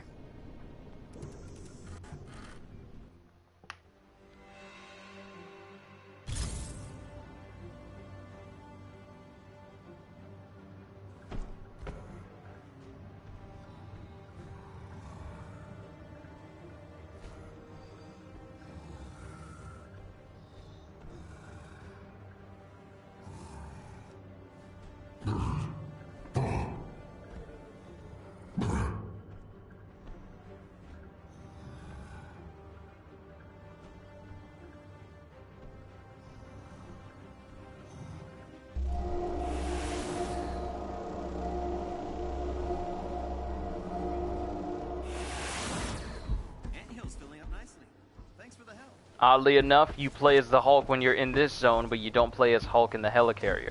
Even though there have been videos of the Hulk actually being... May I provide you a service? Ah, here we go. Okay, so... Oh! It costs only 30 unit! Wait, 30 of this. Oh, okay. It costs 30 of this in order to get these nanotubes. Appropriate value received. Let's just buy as much as we can. Thank you. An exchange has occurred. I am pleased. That is perfect. Excellent selection. Do I play Apex Legends? You know, I installed it, but I never booted it up. Battle Royale games and, you know, arena shooters and hero shooters are just not my preferred type of games to play, you know? I am pleased. Thank you. That is perfect. Excellent selection. An exchange has occurred. I am pleased. Appropriate value received. Thank you. What is mine is now yours. Thank you. What is mine is now yours. Alright, so let's see if we have enough to upgrade it. We have 403.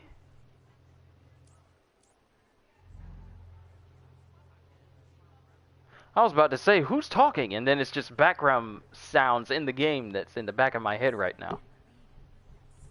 I forgot to turn the volume up in my head so I can hear things even better. But, let's go ahead and upgrade this. And now I need more upgrade nodules. And I'm going to need... Oh, I'm going to need even more to boost this. I'm almost there. I just need more upgrade nodules. Just to boost this even more.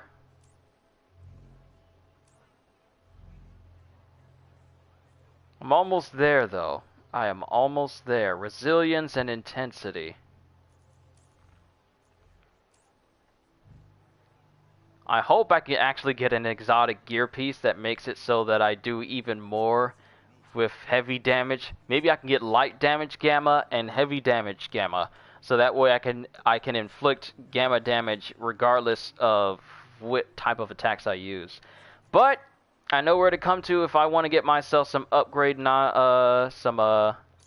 Actually, hold on. May I be of assistance? I need upgrade nodules in order to get fragments. That is perfect. Appropriate value received. Let me get enough so that even if I get the upgrade nodules, I'll have more than enough nanotubes to pay for the upgrade themselves. Excellent selection. Thank you. If I get up to 400 again, then I know I'm set. I'm wasting a lot of my fragments just doing this, but I don't care. What is mine is now yours. Can I get that skin? No. They didn't think far enough ahead to give that type of thing to us. Thank you for your patronage. Please come again. Alright, so if we go over here. 433. That's going to be more than enough fragments. But I need to get upgrade modules. Now I need to find... Come here, this will only take a sec. Can one of these give me some upgrade modules? No, it'll give me Polycorin. And... Alliance XP. I probably need to be doing some of these. I knew letting the Avengers into the Resistance was gonna pay off.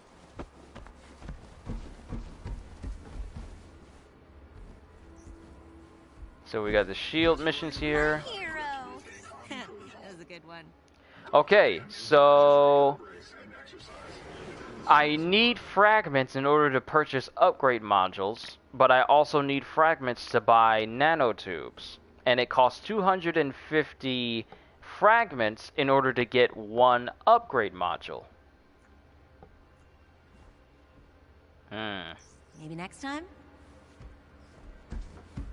So I still need to work on getting I still need to work on getting better stuff for my characters and leveling up my characters, because I still need to level up Black Widow, Iron Man, Captain America, and Kate Bishop. But I kind of want to get some really good gear for Hulk, so I never have to worry about shifting gear for him again, because the way I have him built right now is actually pretty good for me. So, yeah, that's just going to have to be something we do later. And I'm trying to put Hulk in some actual good lighting so I can end this on a very good note. So, that's where I'm going to draw it for a close here for today, ladies and gentlemen. A good, solid 3 hours of gameplay. I talked a lot more about Marvel Avengers and pointed out so much going on with it than I originally anticipated. And I talked a little bit about WandaVision, but not as much as I was hoping that I would talk about, because I kind of just focus a lot on talking about this game as a whole and what's wrong with it and what they can do to improve it. Highly doubt they're going to look into this, because they often give the people who give them unlimited and unyielding praise. They usually give people attention who give them good compliments. That's pretty much where the devs and their social media team tend to give attention to. If you give them good pictures and say how much you love the game, hey, you get a like from them. But if you point out what's wrong with the game, then we don't even know you. Do I still play the Star Wars game, Star Wars Battlefront? I haven't played it in a while, but I might boot it up again so I can just see just how much fun it is. But that'll be something I do the next time as I play more games with you guys. I mean, I don't have any big games that are on my horizon that I intend to do another series of anytime soon, but I do intend to do a lot more streams for you guys this upcoming few months. I'm going to be adding new series to the channel as a whole, more new reading series for you guys. So it's going to be a busy February, and it's going to be a busy March as well, especially with my birthday coming up in March. I'm going to be turning 29 years old, literally one additional year away from being 30. 30, look at his face. This is not a 30-year-old face, but I'm looking forward to what I bring to this channel and the enjoyment that's going to happen with this as a whole. So with that being said, hope you all enjoyed. Can't wait to see you all in my next video. So have a fantastic day. And once again, as always, hold on, let me do that again. Hope you all enjoyed. Can't wait to see you all in my next video. And if you're new to the channel and you enjoyed what you saw here today, then consider subscribing, because I am always looking forward to entertaining you. So have a fantastic day. And once again, as always, later, peoples. Nailed it.